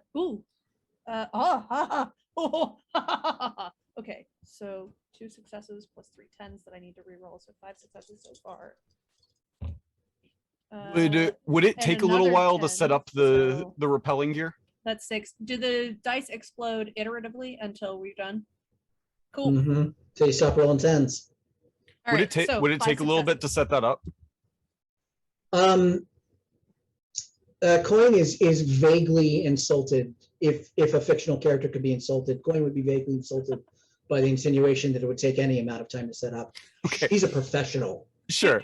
Wow. But I'm while you're wondering. asking that, I've already got it like Yes, hook in the ceiling, carabiner already set up, Yeah. rope. Like I'm wondering if I have enough time to set something up. Sure. So I have What are the What are you gonna do, big guy? it's called gifts on our sheet, but what is it actually called? mastery. Mastery. So I have the mastery bespoke disaster, which basically means that I can set something up to happen later. Some of the things are a 7-car pileup that leaves exactly 1 person dead, a propane tank explosion that bisects a corrupt politician while leaving his hairdresser shocked but unharmed, a fallen electrical wire which loses its current second after killing a famous general. These are your weapons carefully assembled and readied. Nice. Yep, I see the system. I would like to set something up in. I assume she has like a laptop or something like that in her office. Mhm. I know that the person who is hunting people down likes to get up close and personal, so I assume he would come here if he was looking to get rid of her. So Okay. I would like to set something up in her office and like take her laptop with the webcam and set it up so that like when the webcam sees the person that we are looking for, because we have a picture of him, use like AI or something, that something would go off. Like leave behind a booby trap specifically for him if he would come back here.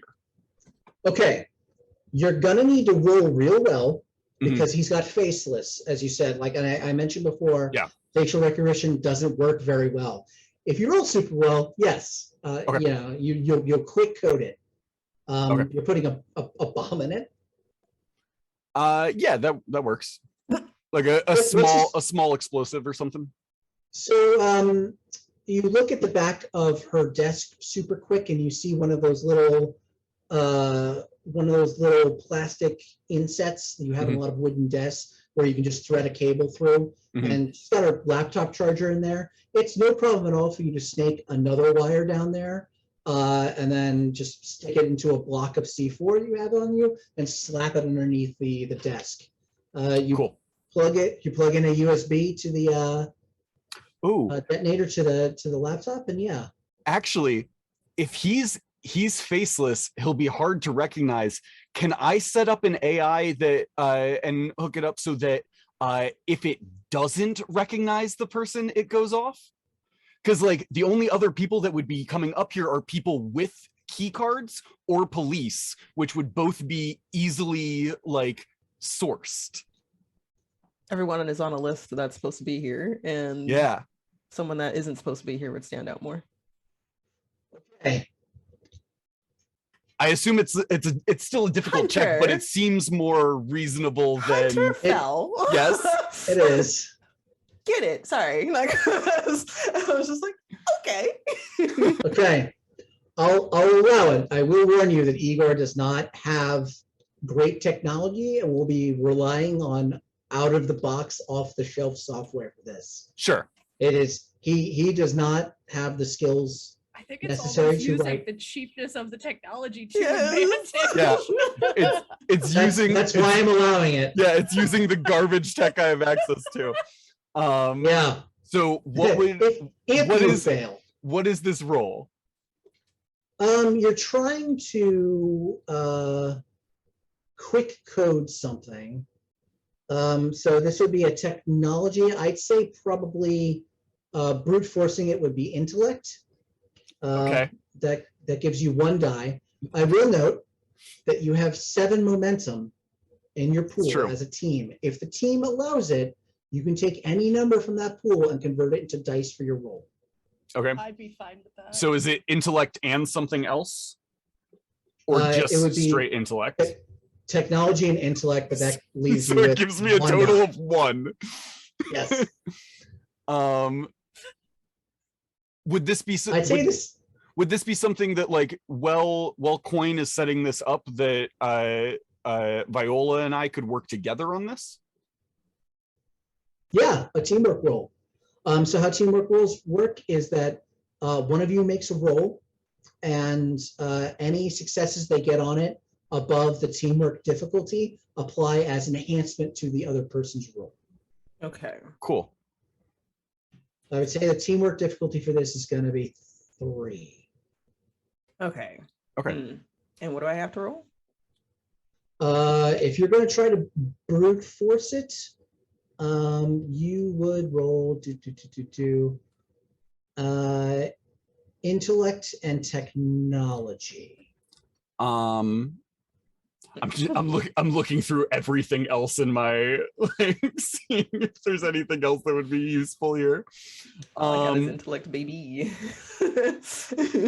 Yeah, my intellect is garbage. The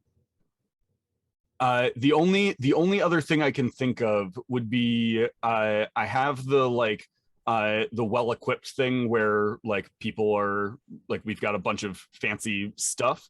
I assume that's through my organization, right? Mm-hmm. Mm-hmm. I do have a path contact from my organization. Could I have them walk me like call them and have them walk me through how to set it up? I love this. Within about 30 seconds, you are onto the sketchiest Russian malware site you have ever seen, as Alexa walks you through it in just Russian. You notice like 7 things instantly start downloading onto the laptop, and that's just the ones you can see. And Alexa's like, don't worry about those. Those are fine. Yeah. Alexa hack. I feel like it's literally just me taking my phone and being like, hey Alexa, how do I set up this thing? And then it connects me to Alexa. I apologize to all Alexa owners in the audience. Yeah, as we're saying, it's just like, hey, Alexa, what? Okay. Her name is Alexa Lushenko, but yes. Awesome. This assassin is definitely not coming back to this office, but it will be very entertaining if he does. Okay. You have successfully dropped a truly hideous amount of Russian spyware onto Her the LAPD's personal private laptop. network Yeah. and her personal laptop. Congratulations, feel good. I'm fine with that. You wanted. This seems beneficial to me later. Like I don't see a downside to me having given my people access to this. Okay.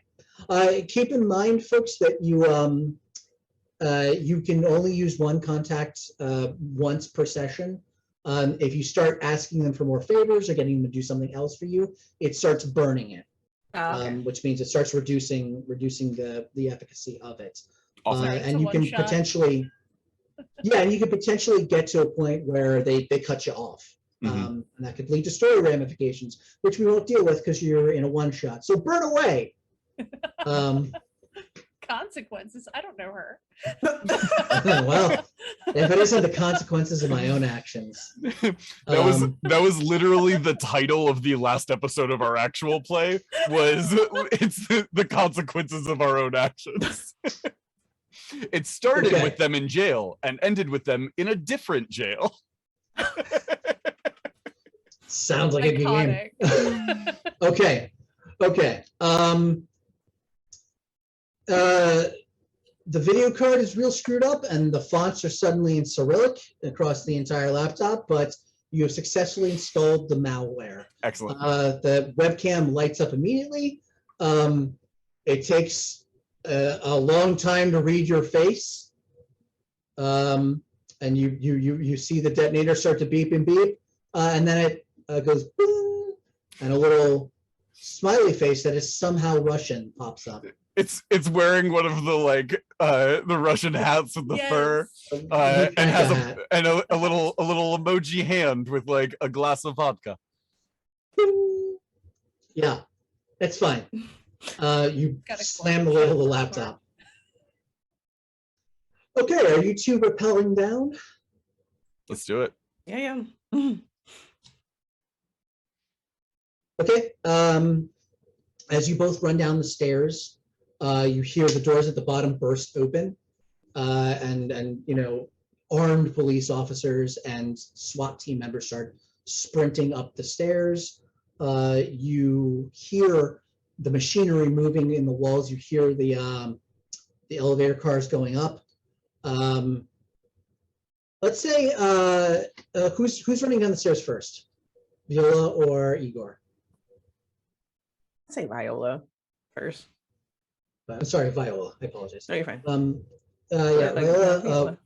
No, you had it right. I think Viola. I'm also switching. My bad. Continue.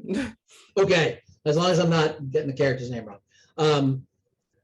So Viola, you run down, no problems. You hear the slam, and you hear the footsteps running up there, and you make it to the unfinished floor. As you sprint along,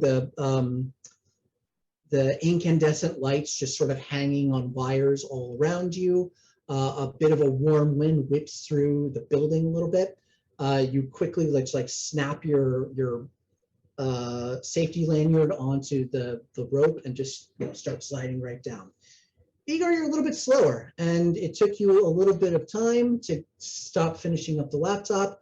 And Alexa wanted to chat and let you know how hurt she was that you just greeted her with, "Hey, Alexa," and set off all of her equipment all the time. And isn't she worth more to you than that? And so in the time it takes you to talk her down a little bit, you are several seconds behind Viola, and you hear a freeze from just below you. You see, two cops basically like raising pistols to fire, and it looks like they're pretty trigger happy.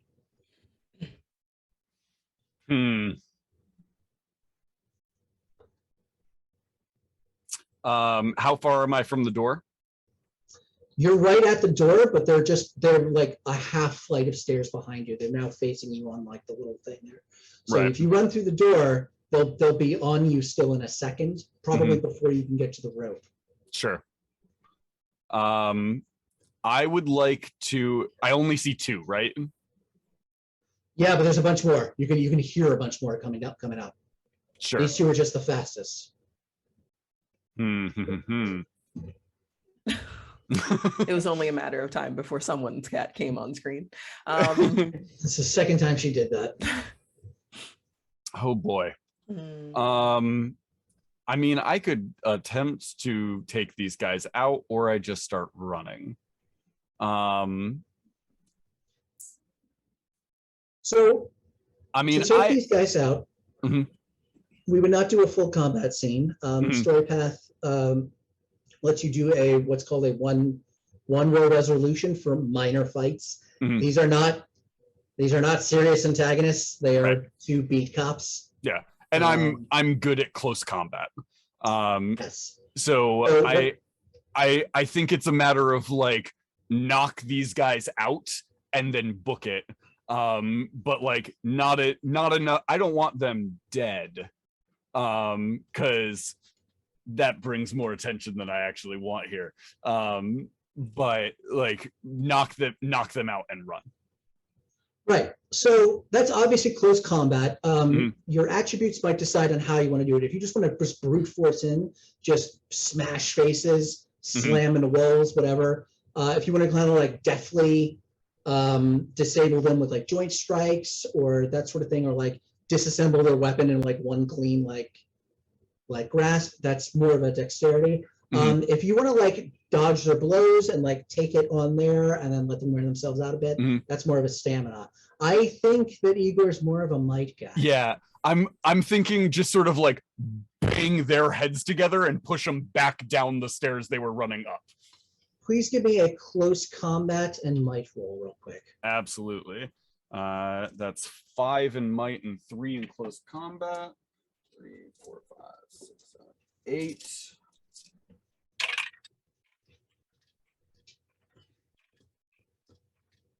Ooh. 4. Okay.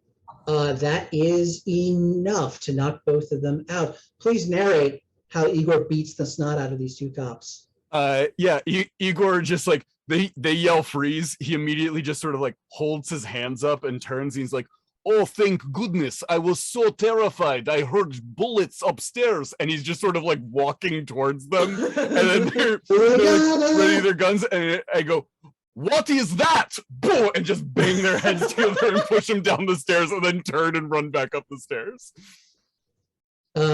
There's some part of you that can't believe it worked, and there's another part of you that thought that was freaking cool. Yeah. So yeah, you make it down there.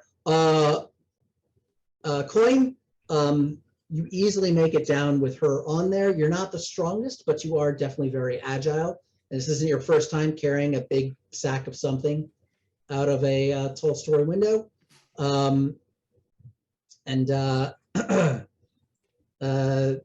There is a blue sports sedan that just like pulls right up for a moment. A young Japanese man in just like a smart looking like business suit that's already done up on there. And he's almost got like the 80s style, like folded sleeves. He just pops out, he goes to you in the coin in the corner, and then just like runs off. The car is still running, sitting there on the side of the road. All right. And so I assume that you will pile in and take off. I will also take that moment to tie the ADA's hands and feet together just in case she wakes up. Wow. Look, Wow. we don't need her. No, that's fair. That is valid.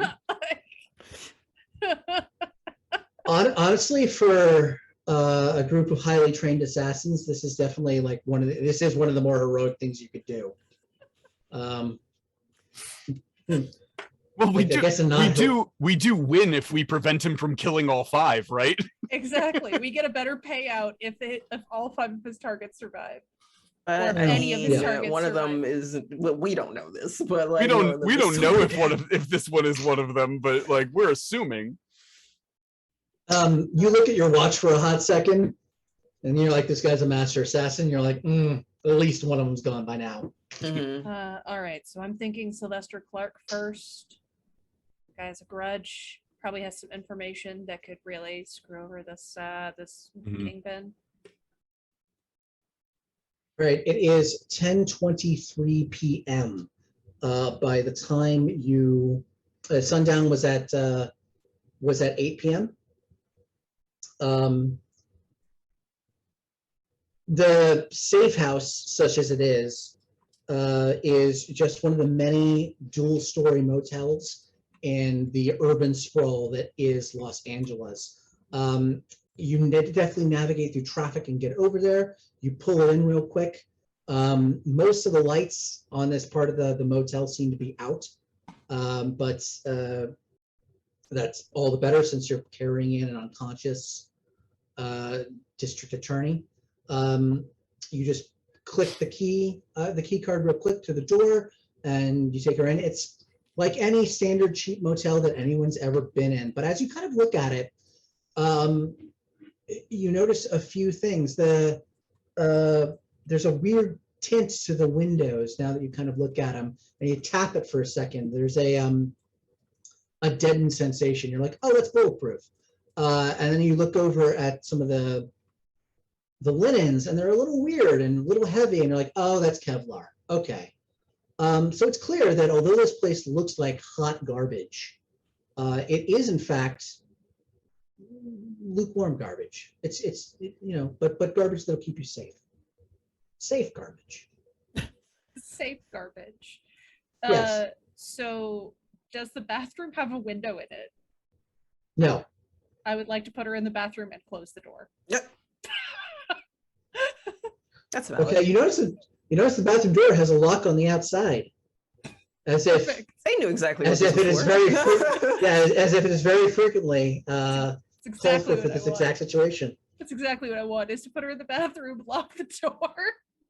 You slide several locks to lock it down. We have You taken hear the them ADA hostage for her own good. Weirdly, Deep into there's the a wall. there's a wardrobe that also slides in front of the bathroom door. Does the wardrobe also have a lock on the outside for whoever we get next? Wow. Look, I'm You're just planning gonna- ahead. You're just gonna knock them out, drag them back here, and just We'll return her to her office once we're done. Wow. Right. We're ensuring our payout. I mean, her Yeah. safety. Ow. You're not wrong. Call it what it is. All right. Okay. So we do that, and So you do that. So you have a list of potential targets. Mhm. Your assassin senses tingle, and these are probably them. I feel like I agree with Coin that Sylvester seems like the clear, like, if I was gonna take somebody out, he would be the first person on my list to get rid of, right? can I Is do? is the lawyer that like actively went against him? Can we do, like, is there like a thing that you can roll to see, like, oh, strategy of assassin, like what would they do next, to verify like what are one or two potential next victims in the situation? That's clever. Okay.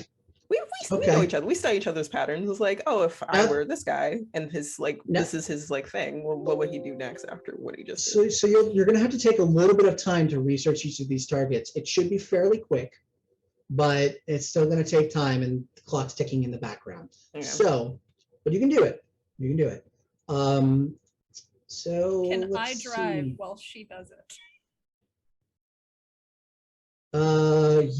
Yeah, you can start driving to Sylvester's while she does it. Mhm. Good way to Cut the time down. yeah. Teamwork. Fist bump. So the Daughters of the Jacobins are a society that's focused on freedom and violent change. They date back to the French Revolution, and they do believe that all assassins should be held accountable for their actions. So yeah, as part of your society, you have learned a lot about studying people's targets and studying people's patterns, and getting inside the minds of other assassins. So I would say it could be an empathy role. It could also be a culture role. I would probably say culture plus. I'm trying to kind of like finesse it real quick. Culture plus cunning, I think, would be it. Okay. However, you have what's called what are called facets. Facets are a thing in Trinity that relate to the fact that you're inspired, and you in particular have a high intuitive facet, which allows you to excel in areas where quick action, quick wits, and a quick tongue is helpful. And the facets add enhancements to your situation. So in this case, since you're intuitive, you would actually add a +2 enhancement to this roll. Okay. So you'd be rolling 4 dice, but if you get any successes, it adds 2 successes. I get any. Okay, cool. Let's see. You have to succeed and get at least 1 success on your roll for the extra successes to kick in. Okay. Please. I got 1 success. Okay, well that's 3. That's enough. Oh, okay, I was like, is that? All right, cool. You're not going to get a lot, but you'll get a bit. Okay. You'll get a rough idea. So let's go down the targets one by one. Paco Rivera, probably at home. He's the police informant. He could probably be killed at any time in the night, but if he's the type that would be very hard to find if he went to ground, just because he's a nobody. So it's probably easy just to take that target of opportunity off the board first. So Sylvester won't be working too late into the night, but you quickly look up the jazz club owned by Daniel Baker. You see he owns several restaurants and the jazz club where he probably spends most of his time through the city. That closes at 3 a.m. with last call at 2:45. Probably easiest to get him as he's leaving. Or as things are packing up. Mm-hmm. Peter Lim. Lowest number of witnesses. Yeah, Peter Lim. You quickly scroll to a couple of dark web assassin message boards and just do a quick and dirty search for him. There's a lot of the societies and a lot of the services keep tabs on minor criminals and those sorts of things. It's what's called the layer of twilight. If assassins and their ilk exist in the layer of shadow and normal people go about in broad daylight, there's that twilight liminal layer where all the criminals are, basically. And so it behooves you to keep tabs on it. Peter Lim is a rival drug dealer. He's fairly deep with something called the Steel Centipede Triad. And he is known to really frequent a nightclub and really enjoy himself there. He's one of those guys who has a conspicuous consumption in a private booth for all to see in a nightclub. That nightclub doesn't close until about 5 or 6 in the morning, just because it keeps going, and will likely be fairly packed through most of the night. This is going to be a little difficult because that means that not only is he himself heavily guarded by his own hitmen, but there's a large crowd in the area to get to him. But that would stop none of you, so it's not going to stop Vincent. And Annie obviously was probably going to be practicing till the very wee hours in the morning.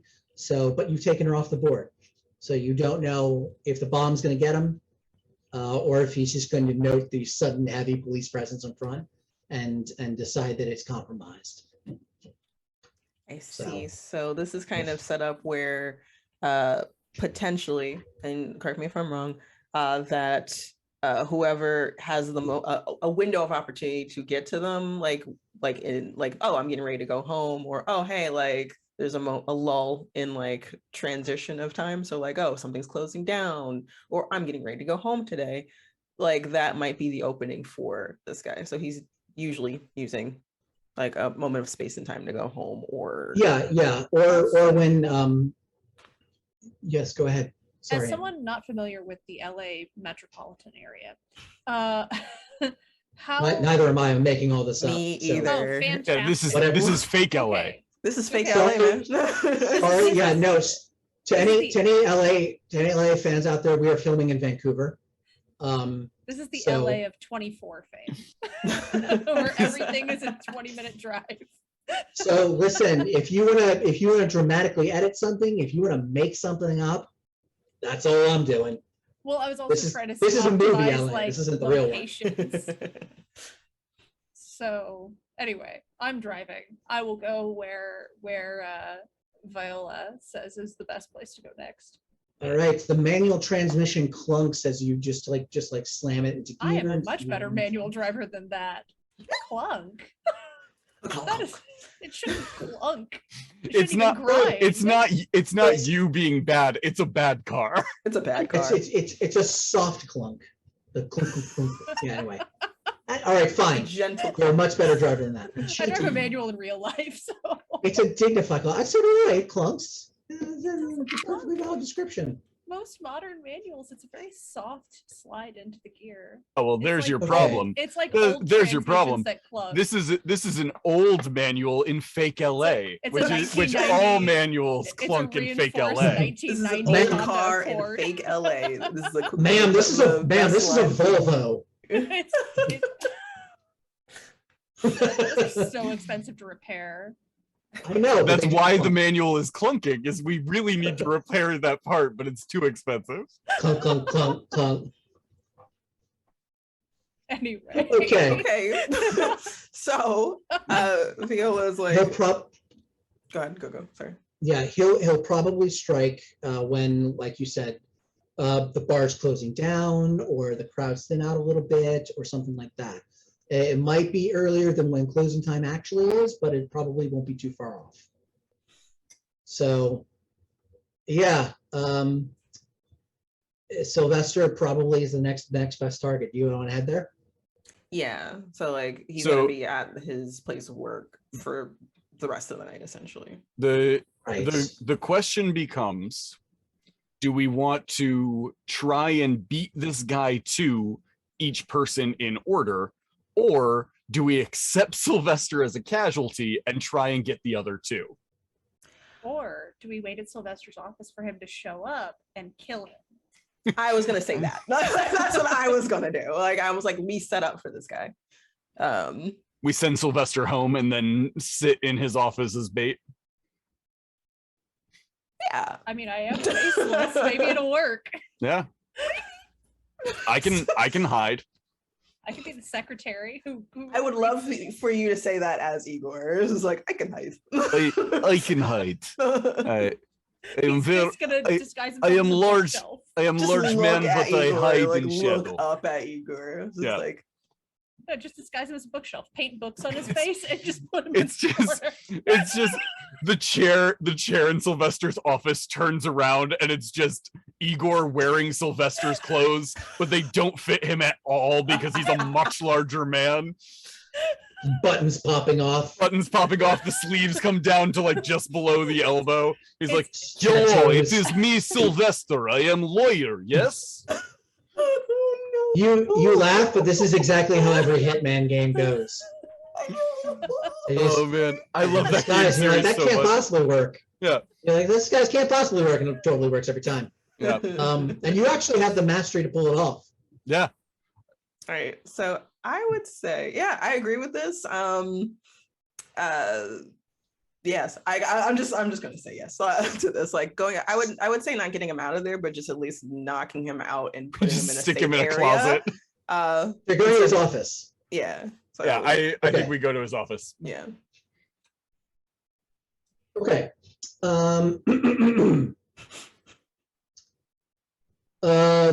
The infamously bad LA traffic is actually starting to thin out at this time of night. You pull into an alley, a large, spacious, kind of actually well-lit alley that's really more of a secondary walking path between the large streets in there. There's a number of office buildings, mostly darkened, that go beyond there. None of these buildings are too high. You're talking about 3, 4, 5-story buildings. Some of them are older, some of them are a little better. You do see a building that says Sylvester Clark Esquire on it, and you're like, all right, that's the guy, a criminal defense lawyer. Should be in parentheses. Yeah, criminal. That's like the Simpsons guy. Criminal, comma, defense lawyer.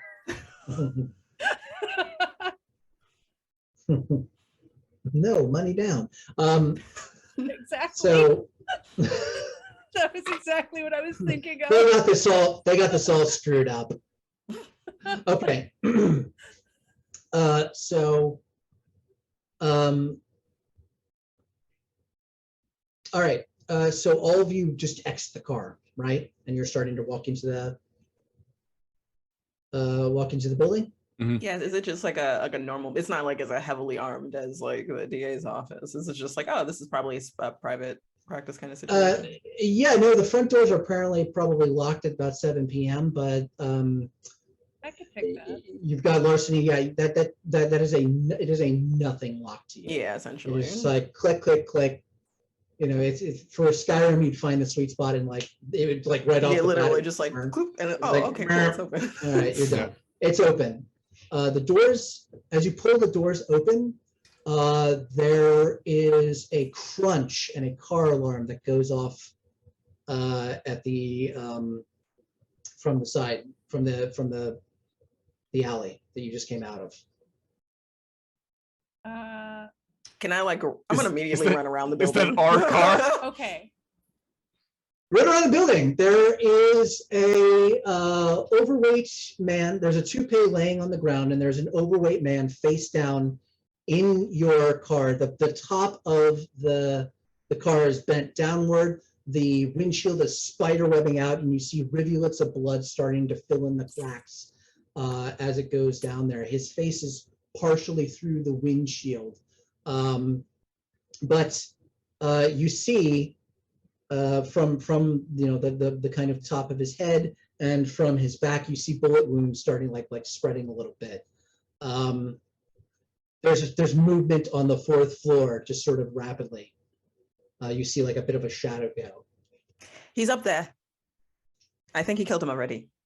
Cut him off. All right. Igor, you get the stairs. You get the stairs on this side. I'll get the stairs on this side. Yeah. Igor starts running. Did you tell us what floor? You didn't say what floor. Yeah, I said the floor. I said like it's on the fourth floor. I'm sorry. Yeah. I'll just say Okay. yes. I reiterate Yeah. it's on the fourth Okay. floor. Yeah, that's fine. That's fine. We don't. Yeah. Communication is Sure. assumed. Mediation assumed. Okay. Igor is going first, and then Coin. Are there two sets of stairs, or is there one set and like an elevator? There's like one set and like an elevator. Okay, then if he's going, then what I would have done is said he go up the stairs and I'll go up the elevator.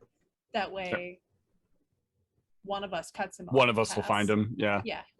And then Viola, if you want to like look for windows, like if I was, That's what I was going to. But, Like, yeah, that's not- that I was is how gonna- we left the building last time. Yeah. So I was gonna wonder, like, if I had done research already about his methods of killing, and stuff like that, and how he would probably pick people off, would I know what exit he would have taken or might take? You didn't roll that well. He prefers a suit, so parkour is probably not in his wheelhouse. Yeah. He wouldn't like jump out of a window, but there are He several might jump ways out of a to second. exit. He might jump out of a second story window. He's not going to jump out of a fourth story window. Okay, I'm going to post up. So is it just like a whole bunch of windows on one side? Like there's no other alternative sides? They're small windows. They're not like large windows. It's mostly a sort of stone and staccato building with office like windows sort of individually throughout there. It's not terribly modern, but yeah, if you wanted to like run up on the opposite building or something, you could probably get a pretty decent view of most of the windows in there. I'm gonna do Not enough to sporadically track someone, but not enough to like get a solid beat on them. Okay, cool. So I'm going to like post up, like go up, post up really quick. Keep an eye. I'm gonna do that thing where one eye's on the scope and the other one's looking for movement in the windows. And then as soon as I notice something that's not specifically Igor or Coin, I'm going to like, oh, that's someone. And then switch over. Okay, so give me a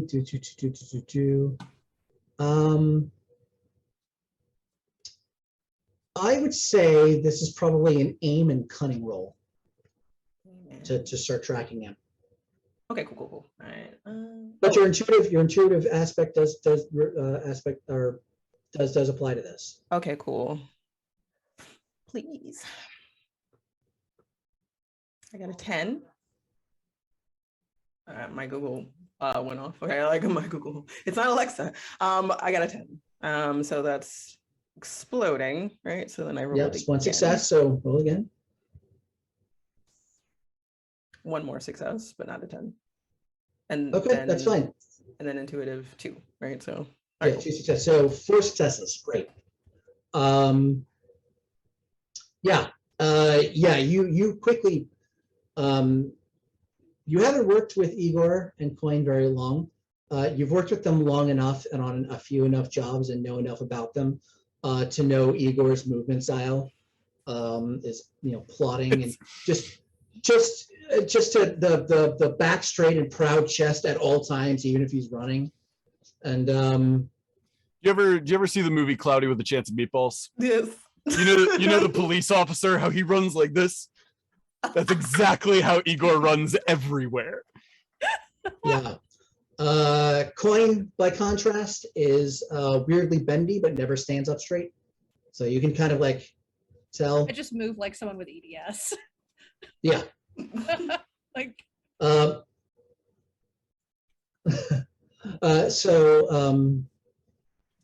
Yeah. You spot someone, Viola, who does not fit either of those things, and he's on the 3rd floor now. All right, I'm gonna track that person. Okay.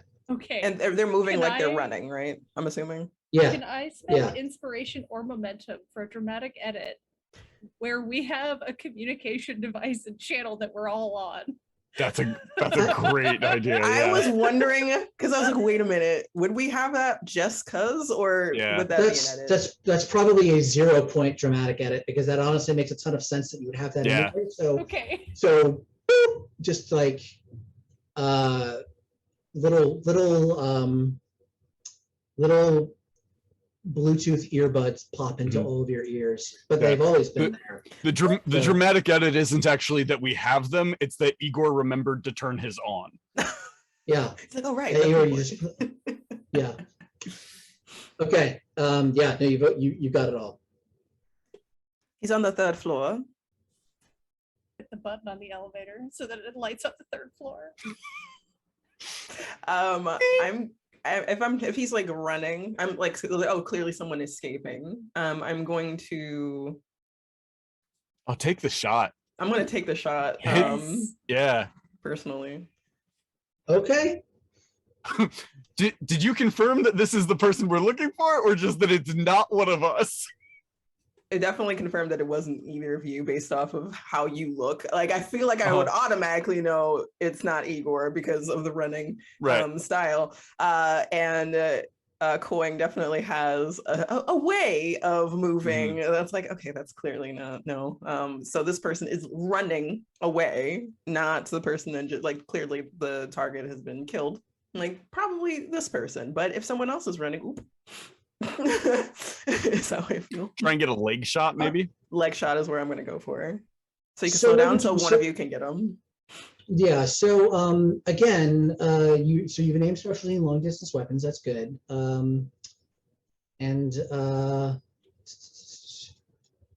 This would be an aim roll for sure. Attributes. Describe me again what you're trying to do, what your character's emotions are going through with it. My emotions. Kind of stealing myself. Usually holding, like, it's practiced ease. So like holding breath still, calculating wind, triangling where his like foot is going to land based off of his running pattern. Yeah, so cold sniper. So this would actually be a stamina or a composure roll, depending on what you want to do. You're holding your breath, you're doing the bead, you're calculating, calculated wind real quick, just off the top of your head, made that adjustment. Not that there's much of a wind across a small, across about not even a 50-meter gap, but. All right, so like I'm gonna do, well, they're both the same. So composure and aim, and then if it's a specialty, that just means that if I succeed, something happens, or like if you fail, you get extra momentum. Oh, okay, that's it. Okay. If you make another roll with another skill where you can plausibly justify, hey, I'm a sniper, I would know something about this. For example, if you had pistols or something as a specialty in aim, and you're trying to persuade someone to talk about their gun range or something like that, or you want to know like the laws behind gun ownership in the particular country you're in, that would apply. Would facets apply in this situation? No, I don't think. Okay, just worth a try. I'm not sure if they would. I'm trying to get all the bonuses. Don't mind me. Nope. It's totally fine. I got one success, unfortunately. Well, if you actually have a reflective, it would benefit to this. I don't have reflective, unfortunately. So Yeah. I only got one success on that one. Okay. But I failed a roll, so that does add to momentum, right? It does add to momentum. The momentum pool is now 8. And because it's a specialty, also a bonus to momentum? Yes, so this momentum pool is now 9. Okay. We should spend some of that at some point. So y'all can use my failure to your advantage if you would like. Yeah, that's we're getting off topic and off stream right now, but I have plenty of friends who never roll right ever for the sake of their life. And this system's great for them because they're contributing to the group in their failure, their abject failure to succeed. Okay, you hold your breath, you sight down there. The glare of the street lamps is just a little too much in the scope. He's too quick, he's darting there. There's too many walls and windows, and the windows are too small, and you could take a shot, but something in your guts like, I don't feel comfortable doing that. You don't take the shot unless you've got the shot. All right. So yeah, so you don't take it. Okay. Coin, what are you doing? You're going up the elevator, or? Yeah, so I've been going up the elevator.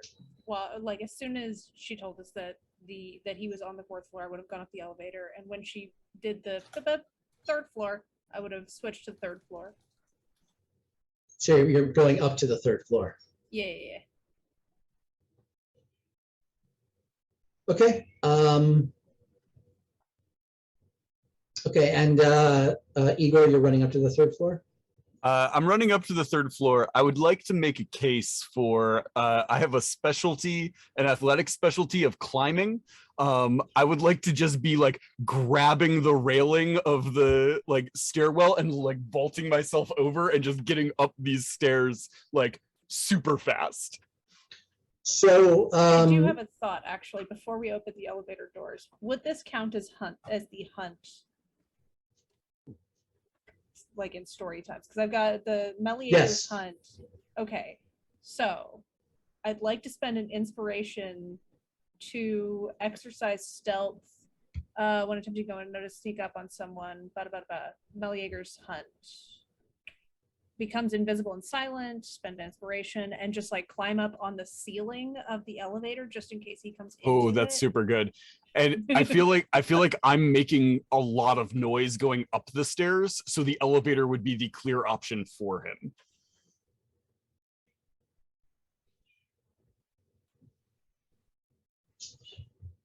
Okay, cool.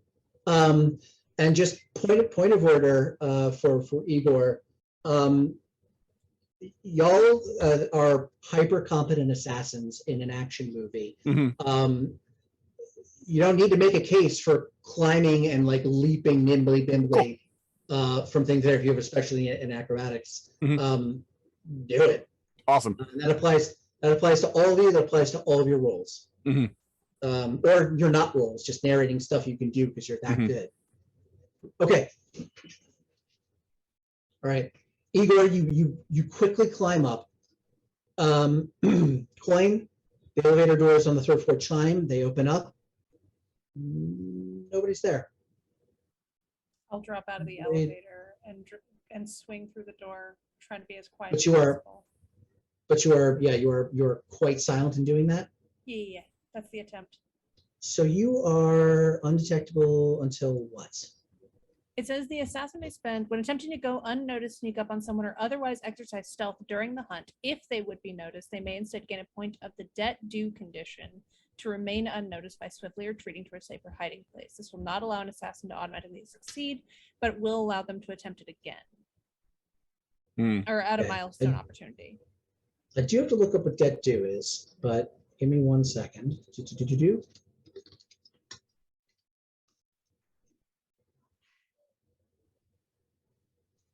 Aha. All right.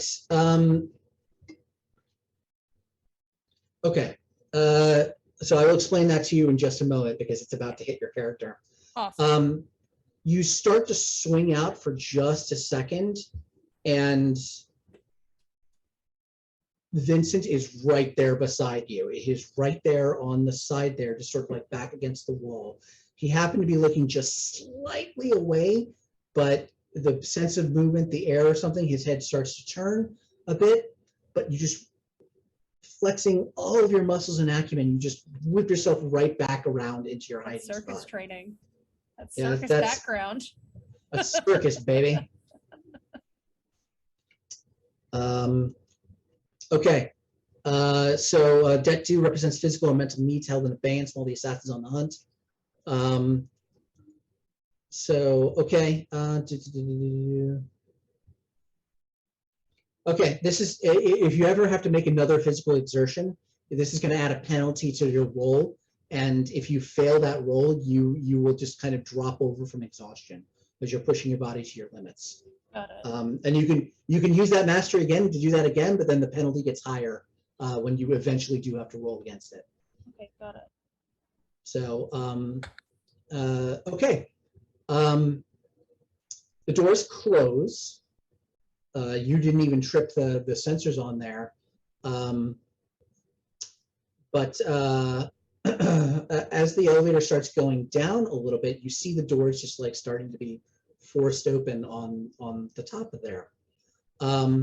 Igor, you finally like slam onto the third floor and just like sprint around, and you see the doors shut and there's nobody there.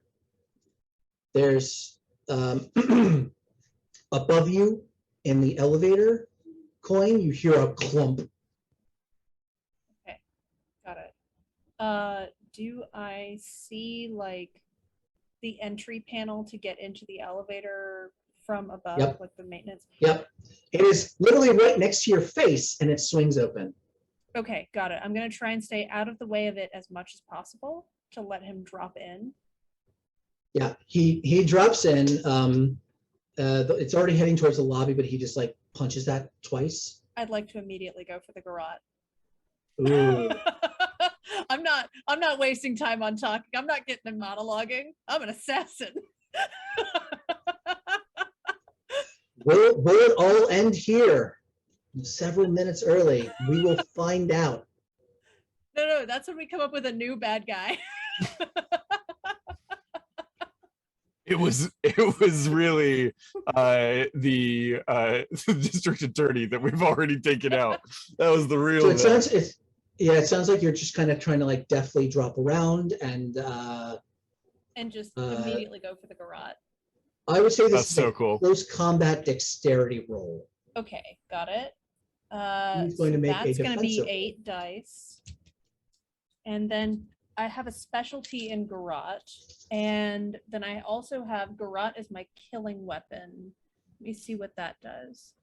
I gain an additional +1 enhancement when using the weapon beyond whatever tags it has. Additionally, the weapon cannot break. Attempts to break it with a gift or mastery prevent the clash. If the weapon's lost or stolen, it returns to the assassin next scene. Ooh, So it doesn't break. That's actually a major expenditure for most assassins. Garrote wires are pretty much use them once and they're done. Yeah. But yeah, you can just reuse it. It's my Save a special lot of lucky money. garrote. You save a lot of money on the garrote wire.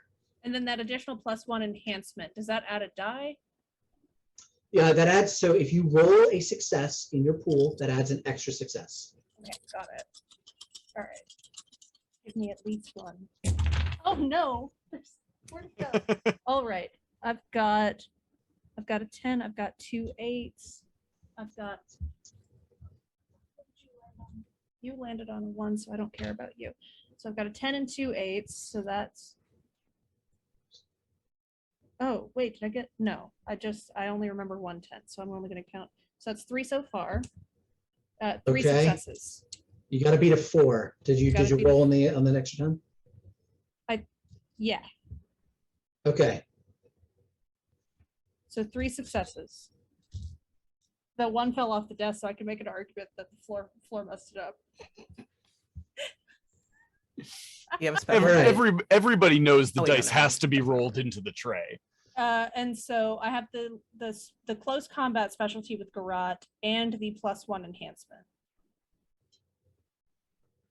Okay. I don't know how that modifies. Oh, so the the result plus, of the enhancement does add to the 4. Okay. Awesome. So then I have Okay. a 4 total. So you just barely succeed. Okay. As you start to swing down, your knee just grazes one of the lights in there and it flickers for a half instant. Your garrote wire drops around his neck and he brings up a pen, just like right there. It's pressed tightly against his neck and you're straining there, you're cutting into the sides there, but you're not getting quite the killing stroke that you want. He grabs your hands a little bit and just slams you hard into the back of the elevator. So please,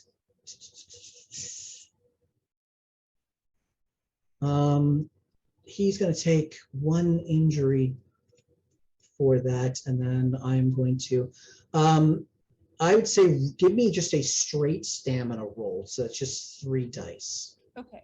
I have Slippery as an eel. It says once per scene, activate this trick to add your character's larceny to a defense roll. Would I be able to do that? Correct. Yes, you would. You would add an extra 3 dice. So you'd be rolling 6. And I would definitely recommend it for this scene. All right. Wish me luck. I've got an 8, and you ended up. I have 2 successes. Okay. He's going to roll real quick.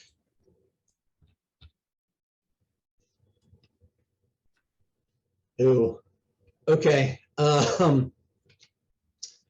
So you'll notice on your sheet you have what are called injury conditions. Mm-hmm. Those add when you start taking them, they add directly to the difficulty of whatever roll you're making. Got it. And we basically narrate what the injury is. In this case, he's grabbed your arms. He wrenches your arms forward a little bit. You feel pop in your shoulder as it dislocates a little bit, and then you see stars as he slams your head into the back there and slams the back of his head right into your jaw. Your hand goes numb for just a second, and he slips out first, and then your shoulder pops back into place, but it's still very sore. So you are bruised. You take an injury condition, and whenever you're trying to do anything that works your shoulder, it'll be a +1 to the difficulty for that. Okay. You can have 1 more action point to try to disable him, and then the doors are going to open at the lobby. And I assume, Igor, you immediately started running back down there. I actually was going to check and see if I could like push the doors open on the elevator and drop down. Yes. You absolutely can. You absolutely can. Yes. I would like to drop down into the elevator and immediately slam the fire alarm on the in the elevator so it stops. I want him trapped in there with me. Okay. Yes. Coin, you have 1 action before Igor slams through the roof of this elevator. I'm going to activate the communicator. In the elevator, headed for the lobby. Oh, you're in an elevator. That doesn't work. Okay, cool. Oh. Never mind. You ever tried to use Bluetooth in an elevator? Can I do Well, one great thing? news. I have a pistol and it is very short range. So does it take like an action to draw it? Well, you can make a roll to draw it as part of an action. It'll cost a success to do that. Viola wanted to do something? Yes, I realized something and I feel bad. I actually have a scope. Well, obviously I already have a scope, but I have a thermal on it. So I can actually see through walls. Oh, Oh, that's Neat. awesome. And it's literally like trying to get the motion. Like I'm assuming this is happening really fast because come on now, it's us. And like tried to get him with the movement, but missed. Switched over to thermal. And I'm going to track where he is on that one to see and keep an eye on it essentially. so the elevator shaft is just a cool violet and blue going down there. Several floors are a little bit warmer. They're kind of more of a dark, deep red. Even through the walls in here, you can see just a faint outline of what looks like two figures. And from what you heard about Coin engaging him before, you figure that's the two of them. But at this far range, with the two signatures, you can't distinguish between the two. And then you see one much brighter signature just like plummeting towards the elevator. She's like, oh God. Yeah. You can definitely tell from the shape who that is. I have that athletic specialty in climbing, so I'm just like grabbing the cable and like sliding down Amazing. to the elevator. Amazing. So what we're gonna do, Viola, if they fail to take him down in this just sudden like mugging, he will probably start to run, and you will be able to get one or two shots at him. Nice. Yes, Because that's my goal. Like I'm like Covering the lobby. Yeah. So you're on Overwatch. All right. Okay. In that last action, if I'm able to pull the gun and try to shoot him at this short range, I would love to try to do that. Go ahead. I'm going to spend from something called the tension pool, which is an antagonist-only bit of momentum. Would that be a dexterity and aim roll? Yes. Sweet. So difficulty is going to be 4. Okay. I have no specialty in this, so wish me luck.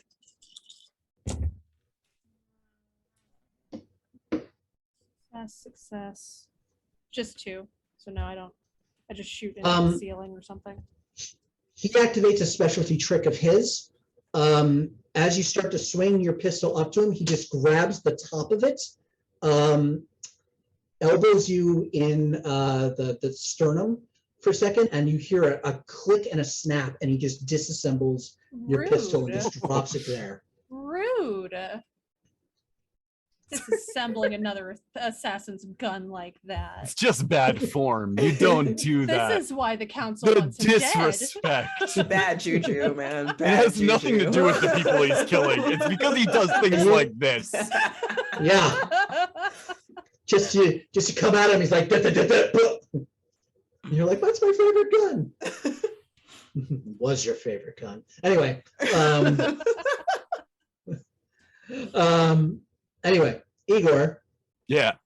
You don't quite fit through the top there. There is a crunch and a bending of metal as you just slide through. It scrapes you a little bit, but otherwise you're unharmed. You just Like putting into shapewear. The entire elevator shakes as you just like land right behind him, and he looks at you. He's wearing you can see now in the flickering fluorescent lights, flickering even more now that Igor has dropped in there, just a slightly plaid design gray suit, white shirt, just again, short gray hair. Your eyes really would slide off this guy. He's just like, and if it occurs to you in the back of your mind that, hey, if witnesses ever described him, what would they say? Guy with gray hair and gray suit, average build, average height, the perfect kind of assassin.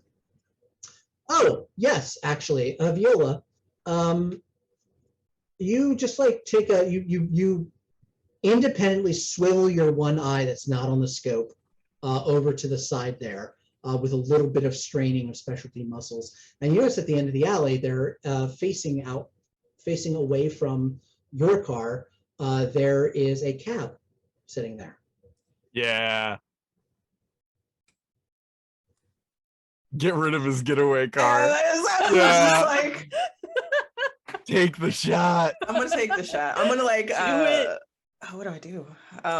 Hit the tires. I was gonna hit the tires, or I was Yeah. gonna like, nah, I'm gonna hit the tires. I'm like, fiery explosion? No. I was gonna say, do you want to call the driver? Or do you want to? Well, as you swing, yeah, so as you swing the scope over, it's still on thermal. You can see that the driver has his hands on the wheel, but you see him like trying to like pull away, and you realize he's restrained to that. So yeah, you could be a real dirty assassin and just totally take out the driver if you want to, or you could just shoot the tires. I'm just gonna shoot the tires. Okay. That a good assassin doesn't deal with collateral damage. You kill the target, you kill nobody else. Okay. Yeah, just I assume you have a silencer in your rifle. Yes. For sure. There's just a bang, bam, bam, bam, and all four of the tires just like flatten. You don't even need. I'm not even gonna make you roll for it. It's a stationary target. You're a master sniper. Just you hear the faint muffled like screaming of the guy all the way down the alley from inside the car. He's like, ah! Ah! Feels his checks. He go, Yeah, just he hears something that sounds kind of like gunshots, and he's like, ah, as the thing goes down. Oh, poor man. Like, and she's just like, I really hope that nothing bad happens to him. We'll see. Yeah, yeah. All right, Hunter. Yeah. It's Igor's turn to rock and roll. Okay. You got a difficulty 4 to beat, and whatever kind of like close combat stuff you want to roll with. So I just want to like get it, like I wanted to take his head and slam it into where the where that emergency stop like fire button is in the elevator. I just want to bash his head into that. A couple of things. I do have the facet of destructive, which I feel like would play into this. I feel like his whole vibe is just gonna be brute force. So I don't know what you want this to be, like might in close combat. With the destructive facet. Yes, it absolutely would. You've got the destructive facet. So yeah, I think since we're closing up on time, this might be it, folks. Okay. So the destructive facet just adds successes if I make a success. Yes? Yes. Okay.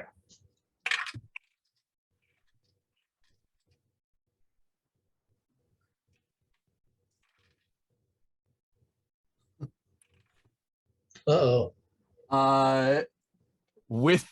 So I rolled 4, and then I have a destructive facet of 3. So that's 7. Oh, so he's dead. Yes. Emergency stop on his life. Igor is good at one thing. He's not dead. He has 5 health, but the amount that you rolled, you can do 2 damage to him per turn. You can normally only do 1 damage to someone per turn, but if you roll well enough, you can buy it what's called a critical, and that does 2. Okay. 2 is like the maximum amount of damage you can do per turn. That's to stop these fights from ending with some Russian putting your face into a fire alarm and smashing your skull. At least the first time he does it. Does it though, as I smash his head in there, does it stop the elevator? It does stop the elevator. Excellent. The whole thing just suddenly shakes, and you're just kind of like, ah.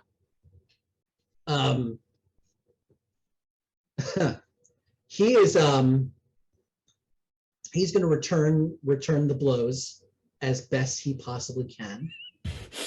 So please tell me how you're taking it, with what resistance trait. You can use resolve, composure, or stamina. Composure. He just like fists up, guarding, just like taking the blows. Yeah. I would think even composure, he wouldn't even really be guarding that much. He'd just Yeah, like really? that works too. Okay. So He's please give me that roll. just because this, you said this guy's like average height, right? So I'm just sort of towering above him. I'll just take like whatever blows he's gonna do. I just take them and just stare down intimidatingly from above. Yeah. So go ahead and roll straight composure. Straight composure.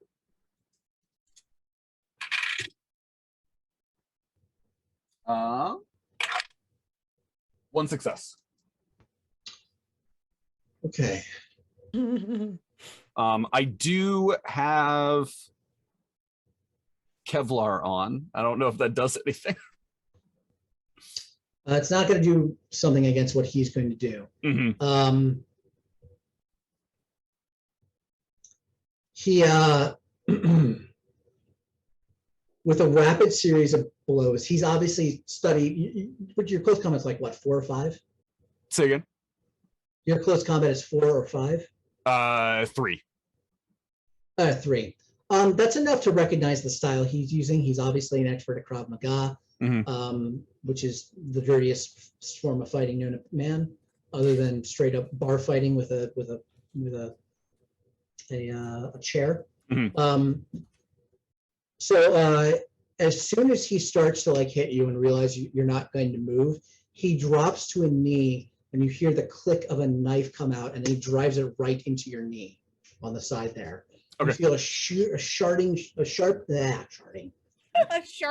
You did it. I feel a sharding pain. That is the second He did time that earlier when he today had I've the- heard when he someone had the accidentally bathroom. make that like make that like slip up. It just goes with Igor's fart earlier. Uh-huh. Yeah. Just anyway. Oh, Queen's in the elevator with you, dude. All right. A sharp shooting pain as it drives into the side of your knee. You take 2 damage. So your 2 bruise levels are up. Okay. Actually, no, I'm sorry. It would actually bypass your bruise levels. Okay. They don't fill. But it would go right to injured. Okay, so I take So if the you do the 2 injured.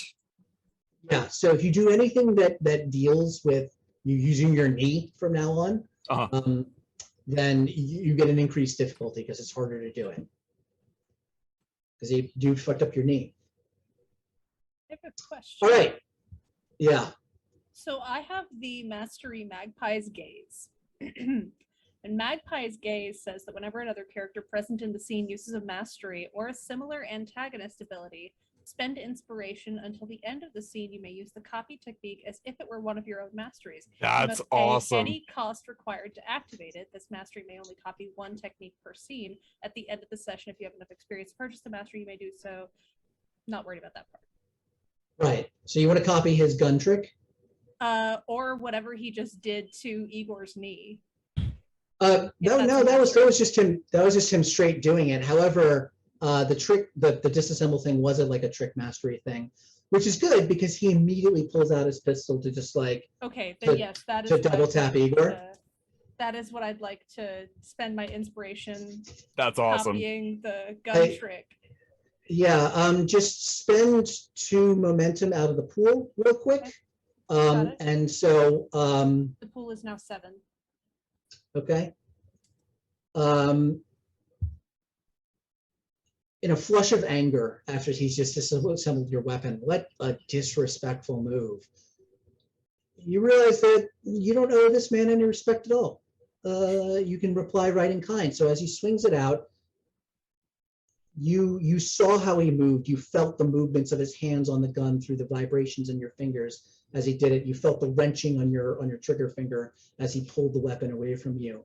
And you know you can do that too. So just lightning fast, you just lance out and just with a twist, just disassemble his gun and throw it to the ground. Perfect. He stares at you like, whoa. Swarm stuff. Better. Yeah. Learned it on the fly. This is awesome. I don't know if I can do anything else with my turn, but I have an idea I don't for think something so. I could do. Okay. Would I have leftover equipment from like my my rappelling equipment, like a hook for example, that you would screw into. the Sure. ceiling. I'd like to take Sure. that hook and ram it in his neck. All right, give me a close combat roll. All right. Oh. I I love how say creative that's all of you for- are. All right. We're gonna Oh, call that I hope this doesn't kill him because I want to play off of that hook so bad. absolutely. All right. Give me successes. Come on. All right. We've got 0 successes. Jerks. Oh my goodness. All right, We've got- you rip the hook, Can He can jumped- momentum be added to that? not after the roll. Okay. It's a shame. You swing the hook there, and it just embeds in the wall, and he just dodges kind of underneath it, and he slaps the fire alarm button again. The elevator restarts suddenly. That partly throws off the swing of your hook. The door opens because it was right there on the lobby. It's only a 4-story building. It opens on the lobby, and he stumbles out. Viola, I assume you're still watching the. Oh, totally. Yeah, I'm waiting. I was just like, oh, Yeah, Lonnie, finally. You see someone stumble out. Based off of movement, I'm assuming that definitely it's not Igor. It's not Igor. Could be Coin. Could be Vincent. Are you gonna take the shot? Who just left the elevator? Is Bluetooth working now? Yeah. Door's open. It's our guy. Get him. Take the shot. So Yeah. He starts to immediately like take off. Yeah. as he opens the door, I'm going to use momentum on this Take him to out. take control of the scene. We have if 7 that's momentum. okay. Do it. 7 momentum. Use Totally all fine. of it. So she So as he's running out the front door. yeah, running out the front, like barely opens it, like just opens it. I'm getting ready, like head turns to go to the car, beeline, getting ready to like just the thought pops into his mind. She lines it up lightning fast, eyes focused, sucks in a breath, calculates wind. She has armor piercing rounds. She is ready to take him out. She is going for, I'm assuming, the side of his head as he's coming out, as he's turning, where his temple is. And it pierces through temple to temple. Okay. This would be an aim and composure roll based on how you described it. Use all the Uh, momentum. All But of I, it. but I just 7 momentum. This is a DS. Yeah, you can use 7 extra dice. Go ahead. Roll the pile of dice. Oh my god. Okay. Do it. Yeah. Yeah. Do it. Do it. Take all of them. It's, Wait, so this is the visceral thrill of rolling the entire momentum pool. oh my god. So this Yeah. is This is the what we've been climax of the saving for. movie. So it's aim plus what? aim plus. Aim plus composure. Aim Plus plus composure composure. plus Okay. 7. All right. This is ridiculous. I'm sorry, like looking at those four. So that's 1, 2, 3, 4 successes. 2 of them are exploding dice. So Okay. Roll again. But 4 successes on top of that. yes. On top of the 4 On you got? top, 8 successes Yes. total. Yes. Nice. Please continue to describe your kill. It is startlingly silent. It's like he opened the door, he's like, yes. And then it just, you don't even hear it. And then he just stops moving. And then suddenly he just slowly turns and falls to the floor. You didn't hear anything. All right. Just a little bit of blood just splatters on the floor. And you're like, oh, okay. Coin and Igor, as you run up to him, you can see the bit of blood just immediately trickling down from his temple onto the floor. And then another just slightly below there, as if shot down on an angle, just like trickling down there. He's still alive. He stares at you. His eyes are like focusing and unfocusing. Igor takes his gun and just holds it right. He stabbed me in the knee, right? Yeah. I take my gun. I just hold it to his knee and blast. He still feels pain because he screams a little bit at that. Not at that. He's just like, when you get your brain scrambled like that, you're like, what happened? My pistol is I'd also wall penetrating, which I assume will hurt a lot as it obliterates his knee. Yeah, that penetrates his knee. I'd like to straddle this dying man, and in his last moments, I'd like to take my garrote, and I'd like to finish the job I started. You're really taking my glory. He's not dead yet. He's not dead yet.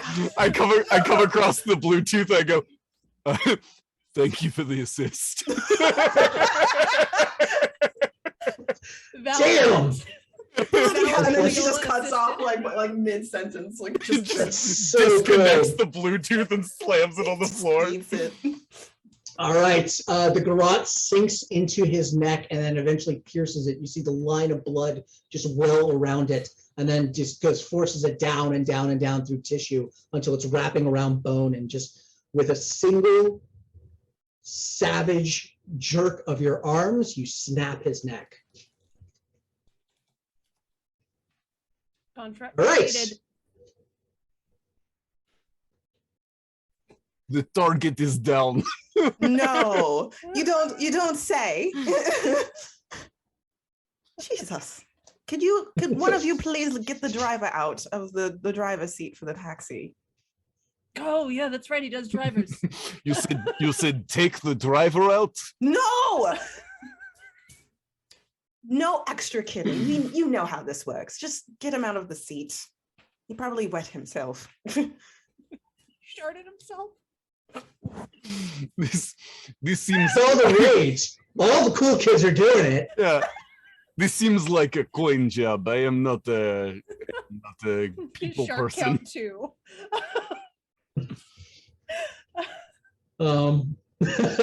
In the rebroadcast of this game, there needs to be a little shard counter in the corner. In the coiner. In the corner. Just we're at 2 right now. Let's not go any further. In the 3 minutes we have You left. get a shark. You get a shark. You get a shark. Coin. We'll end on this. Coin. You run over to the cab door and you just open it up. The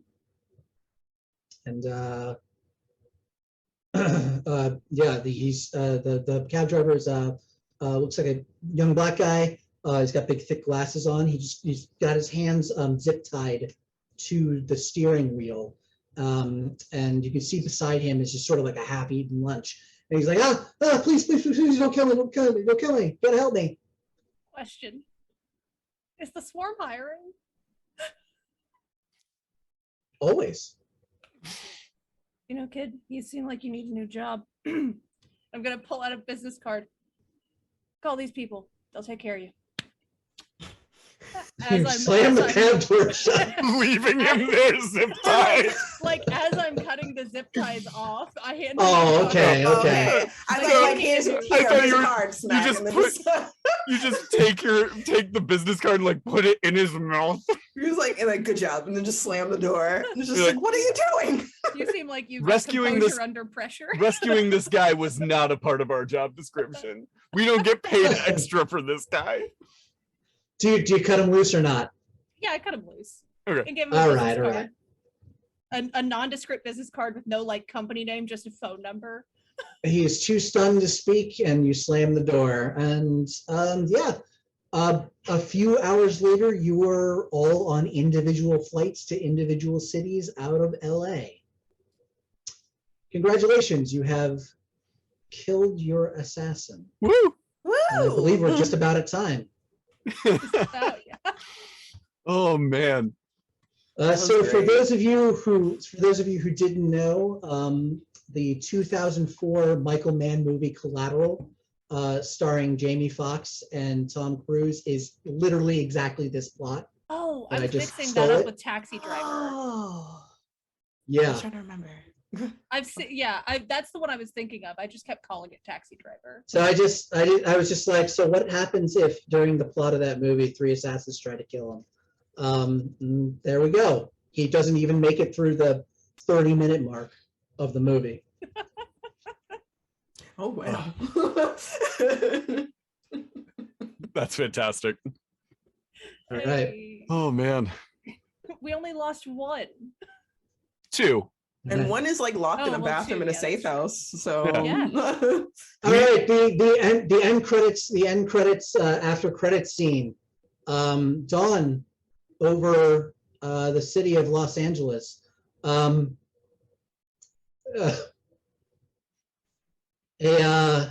janitor is cleaning up the glass shards in the in the building, and he hears a weird beeping from the laptop. Oh, And he opens it up, and then we cut to black. Oh his employee ID, you look down, his employee ID has a big face, like a big beard on it, and he's just recently shaved. All right, that's where we end. Just cut to black. Oh my goodness. That's awesome. Love a good payoff. That's so good. All right. This is I fun. hope everyone watching had fun. My name is Neil Raymond Price. You were just watching Trinity Continuum Assassins, where you play assassins in the mold of Agent 47, John Wick, any of your Atomics Blonde, any of your milkshakes, whatever. Pretty much any high octane spy assassin movie. Let's just go through. Emily, just introduce yourself and then say goodbye. Yeah, I'm Emily. You can follow me on Twitter at formerly known as M. That's FRMRLYKNOWNASEM. I'm also here on Twitch, where I stream on Thursdays and Sundays at formerly known as Emily, where it's all spelled out. And then I run production over at ATL by Night on Tuesdays, where you can catch a Vampire the Masquerade live show. Fun. Great. And Shade? Everyone, my name is Sade or Ambrose, she, they pronouns. You can find me on Twitter as @SSAmbrose_SSAmbrose everywhere else. I am on the Lovely Craftians podcast. We're in season 4 there, which is a Call of Cthulhu actual play, so check us out there. You can also find me playing in Hunter the Reckoning at Table Goth, Never Coming Home, which is wonderful. I'm playing with Wes there, as well as Nardine and some other amazing people there. So please check us out there on Wednesdays. And that's me. Oh, I'm going to be in one more game tomorrow, Wickedness, part 2, which is a whole game done on based off of tarot cards. So I'm really excited for that wrap up. So it's really fun. So hope to see y'all there. And on to the Wonderful Hunter. Yeah, hi, I'm Hunter Fell. I am a tabletop RPG creator. I am a professional dungeon master. That is my full-time job. I'm also over on the Warlocks and Waffles channel on Twitch here. We do a RPG morning show Thursdays and Mondays. We also have an actual play called Hash Browns and Hooligans, which is sponsored by 1985 Games and Alchemy RPG, which are, I believe, both partners of the virtual HorrorCon as well, which is very fun. So we do an actual play on Monday nights for Hash Browns and Hooligans. All of those people are very, very entertaining. Come watch us. And yeah, we've got all sorts of new content that we are in the process of finishing up to be able to put out over the summer. I'm excited. Great. Thank you all for being very cinematic. Thank you all for being action-packed and breaking up with various moments of levity from all of you. I had a great time running, and I hope everyone had a great time watching. Have a frightening rest of the con, everyone, or an enjoyable rest of the con. Whatever you want to do, however you want to feel. You know, it's out of my hands. Either? Both? Either. Oh. Both's good. Sure. And both. fundraise for Don't Be a Monster. Yes, please. All right. Good night, Bye. everyone. Bye. A great one.